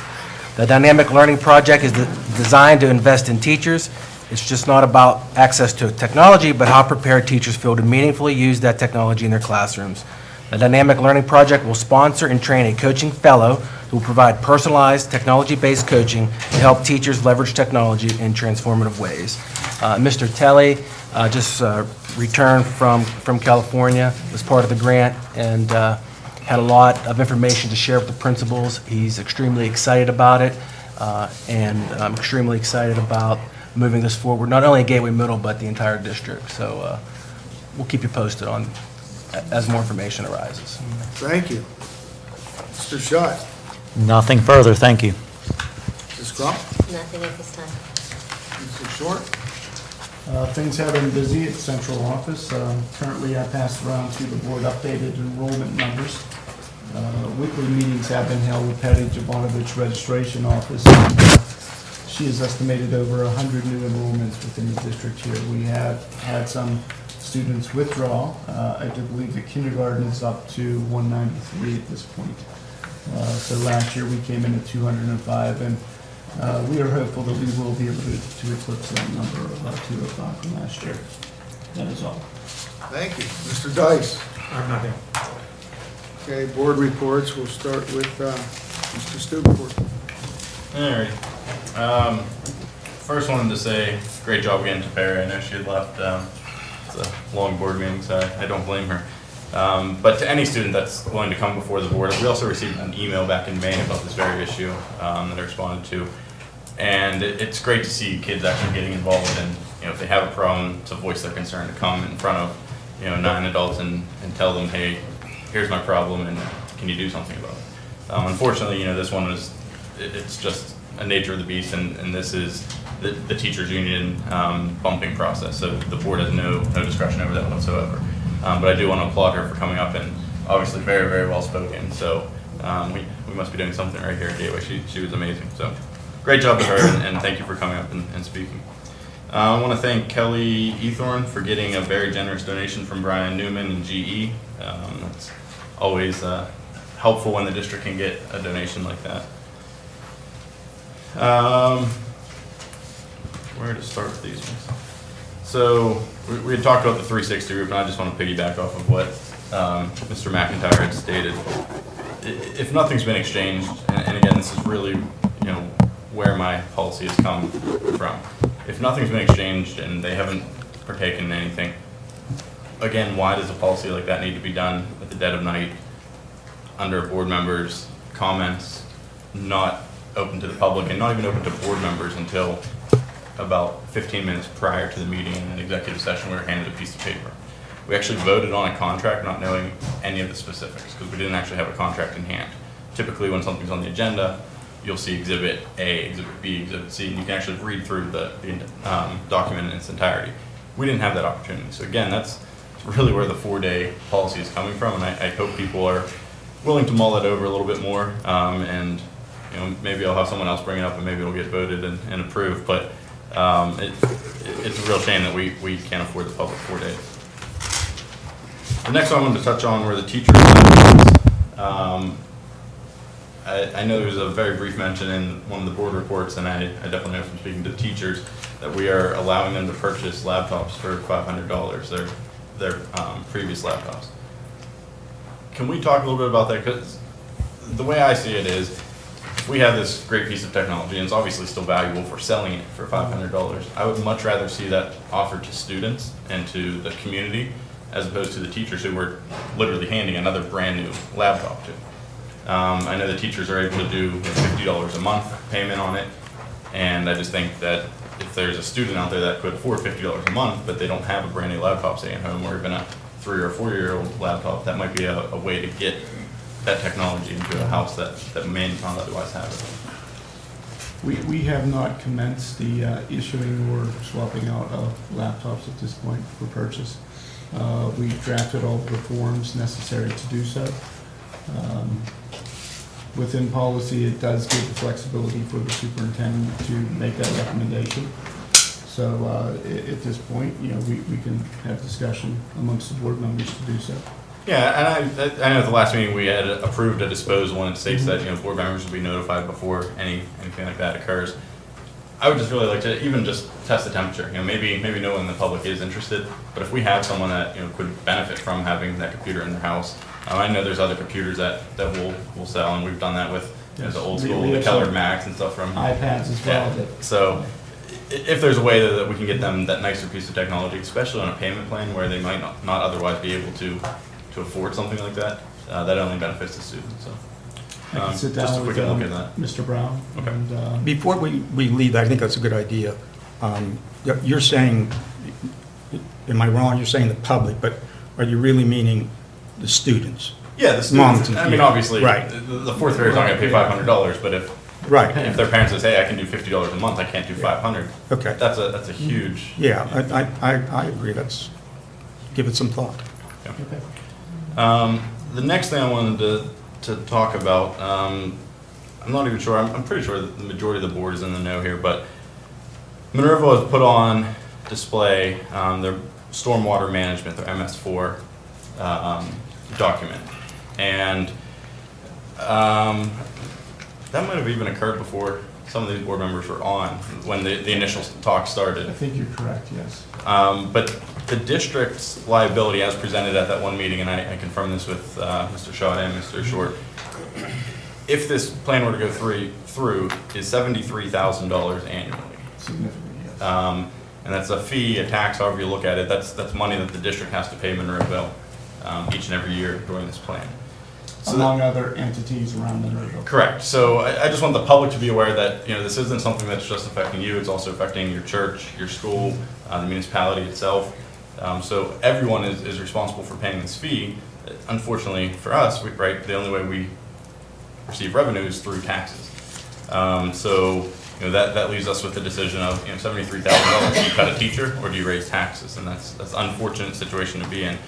So I just wanted board members to be aware of that, and hopefully we'll hear more from the municipality. I know we haven't heard anything since that first meeting, but Gateway is one of the largest. We're definitely one of the top 20. I believe we're one of the top 5 individuals that would be, or corporations that would be affected by this. So again, that's $73,000 that we would have to pay. So I just want the public to be aware of that, the board to be aware of that. I know obviously Paul's been been kind of planning for that moving forward, that might be an additional expense we have to deal with. So hopefully we can reevaluate that with Monroeville, possibly call an intergovernmental meeting, and see if we can address that value. I want to say 2 years ago, we received notification from the municipality of Monroeville. I contacted Mr. Shaw. I also made some phone calls to the mayor, I believe, and maybe Mr. Hugus. Paul attended the meeting. Yes. With another number of other representatives from the mall and others. Hospitals, I believe, as well. Correct. And we were kind of taken back by the amount. Yeah, it's a large number. I mean, the mall is paying over 6 figures. That's not it's not good for business when they're already at 40% vacancy. So hopefully we can address this with Monroeville, and I know they were open to having that meeting first, but we've never heard of it since then. So if we could possibly do council-wide and a school board-wide public meeting, I think that might be a good way to address it and discuss it. The last thing I wanted to touch on briefly, there's a group on Facebook called Monroeville Community Cares, and they have like over 1,000 followers.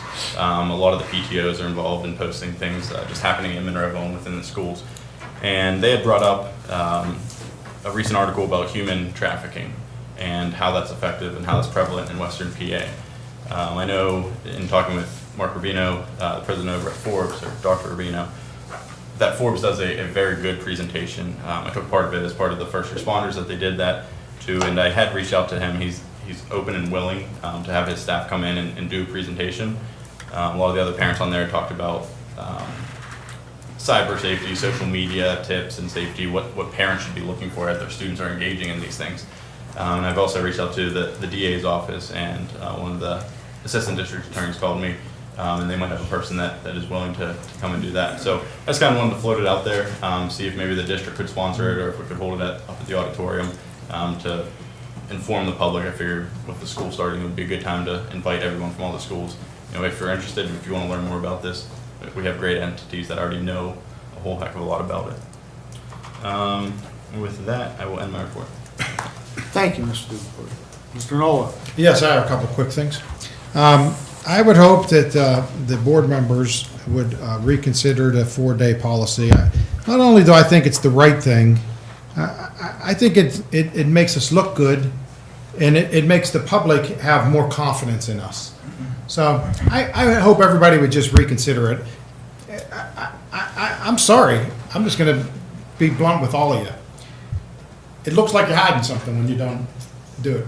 It's just the way it looks. I mean, I talk to people out there, and they think you're hiding something. So I hope that you would just reconsider it. The next thing is about the policy on the food. I'm asking for someone, probably Martin and or Bill somehow, to keep track of the cost of the food that we get rid of, that we the change in price from what we did in previous years to this year. I want to know, and I basically want to know, the economic costs. Every month, I want to know what's the difference and what's it costing me. As a taxpayer, I want to know what's it costing me to have this policy, basically, is what I really want to know. So what I'm asking for is, what did the food cost me last time? What's it costing me this time? What food in there am I throwing away that I would have not thrown away? I want to know all of those details. I want to know how much food. I want to know the cost of all the food. Everything. Every single thing that we do. That's what we should do. And I assume that's if the policy passes. That's where I was going. Well, wait a second. Yes, 30-day because display. the bottom line is this is going to be on 30-day display, and then we're going to be enacting this. And then at that policy. point, I would have to have conversation with the board because school would be underway. Martin, the food service department, would be operating, of course, with the commodities that I would assume would be in place. So we would have conversation of, whether or not we kind of grandfathered this in for second semester, ultimately starting at that point in time, but that's for further conversation. But yes, that would happen. No, I understand that, but I think that we need to make sure that not only the board knows, that the public knows. This is costing money. I want people to know. I want everybody sitting out there and everybody else to know what it's costing me. It's only the fair thing to do. I mean, the bottom line is, it was recommended by every professional that we have here to not do it, but we did it. So if we did it, and it cost me money, man, it really just doesn't seem right. Something seems funny about that when we have professionals telling us not to do it, but it's going to cost me money to do it. I don't know. Maybe I'm just a simple thinker. And whatever.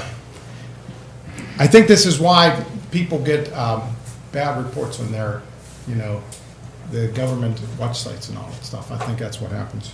Well, maybe people want to know how much it costs. They're gonna. I'm hoping that they find out. Me too. Okay. On a better note, I believe, there's no school in the summertime, but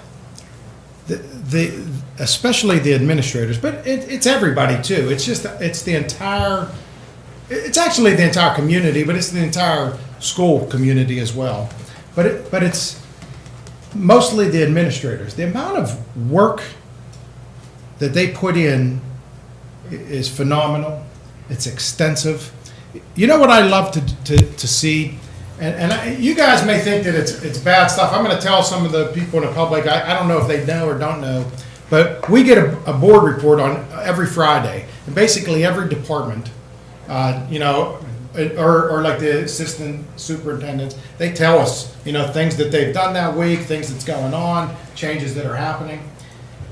It's extensive, and I appreciate it. And I like reading all those. It keeps you informed. It keeps us informed, and then we can relay the stuff to the people that we know or the people that we see. But just because school's out doesn't mean that the district's off. The district is doing phenomenal work in the buildings and grounds, in the curriculum. I want to especially comment on these two guys over here. They have been doing some phenomenal things, from what I can tell, over the last couple months of coordinating how the curriculum's going and how we're going to be functioning as a school. Under Bill's coordination and under their guidance, I think that they're making a significant improvement to Gateway Schools, and I just wanted to congratulate them publicly for that. Thank you. George, can you hear me? Are you with us still, George? In the meantime, hello. Okay, George, you're up, buddy. We can hear you.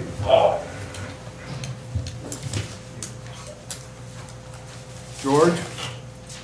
It's not.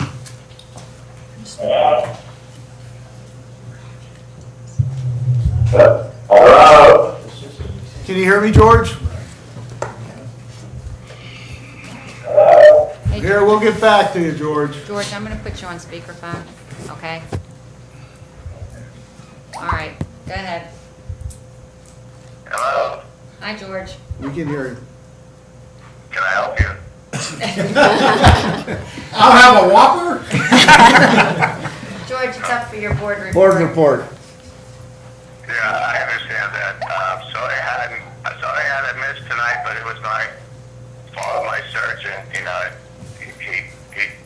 He cut me too long, so I had to stay home. But the thing is, thank you for letting me be on the line. And another thing is, behind Mr. Nolan, there's some beautiful pictures behind him that I can see from my game room.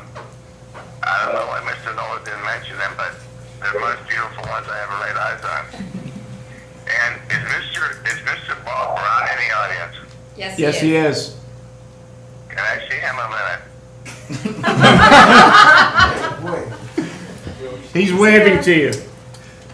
No, I want to see him face to face. Stand up. You have to come I visit got a him. question to ask him. All right, he's listening. Go up on him. Yes. Go ahead, George. I have to tell you the outstanding job he did this summer, even though I've been out of commission, but I've been getting all these reports and everything, and I appreciate all your hard work. Thank you, George. You're welcome, and everybody have a good night, especially Mr. Bruce Dice. Thank you, George. Thanks, George. Sarucci. I don't have anything. Hardly time to speak. I want to thank Scotty and Valerie, Mary Beth, Neil, John, and actually John's wife. We had an opportunity as board members to go out and take a look at some of the things that the Building and Grounds Committee has been doing over the past number of months. And to that end, I'm asking John if he'd be kind enough to sort of deliver the report. Oh, boy, there's just too much. The long and short of it is, when you come back to school, you're going to be cooler, you're going to see prettier colors, things are going to look cleaner and more trim, the water's been changed in the pool, and on and on and on. There are so many things that have been done and done well by Mr. Brown and his team that I think it would behoove us to collect a bunch of those, put them into some sort of a report, and offer them to the district. Some photographs, maybe have a helicopter fly around and take some pictures of it, put it up on the front page of the website so that people can see some of the improvements, such as the air conditioning, which is huge. So that's the brief report, because there's just, they put a roof on. Two roofs. Right on top, right, both of them.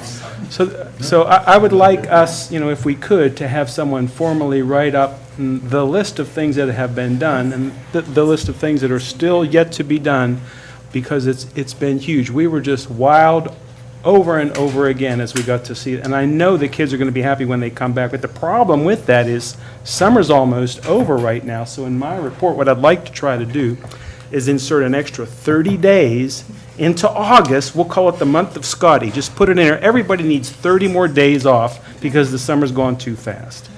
I like it. That's my report. The month of Scotty, where we stop.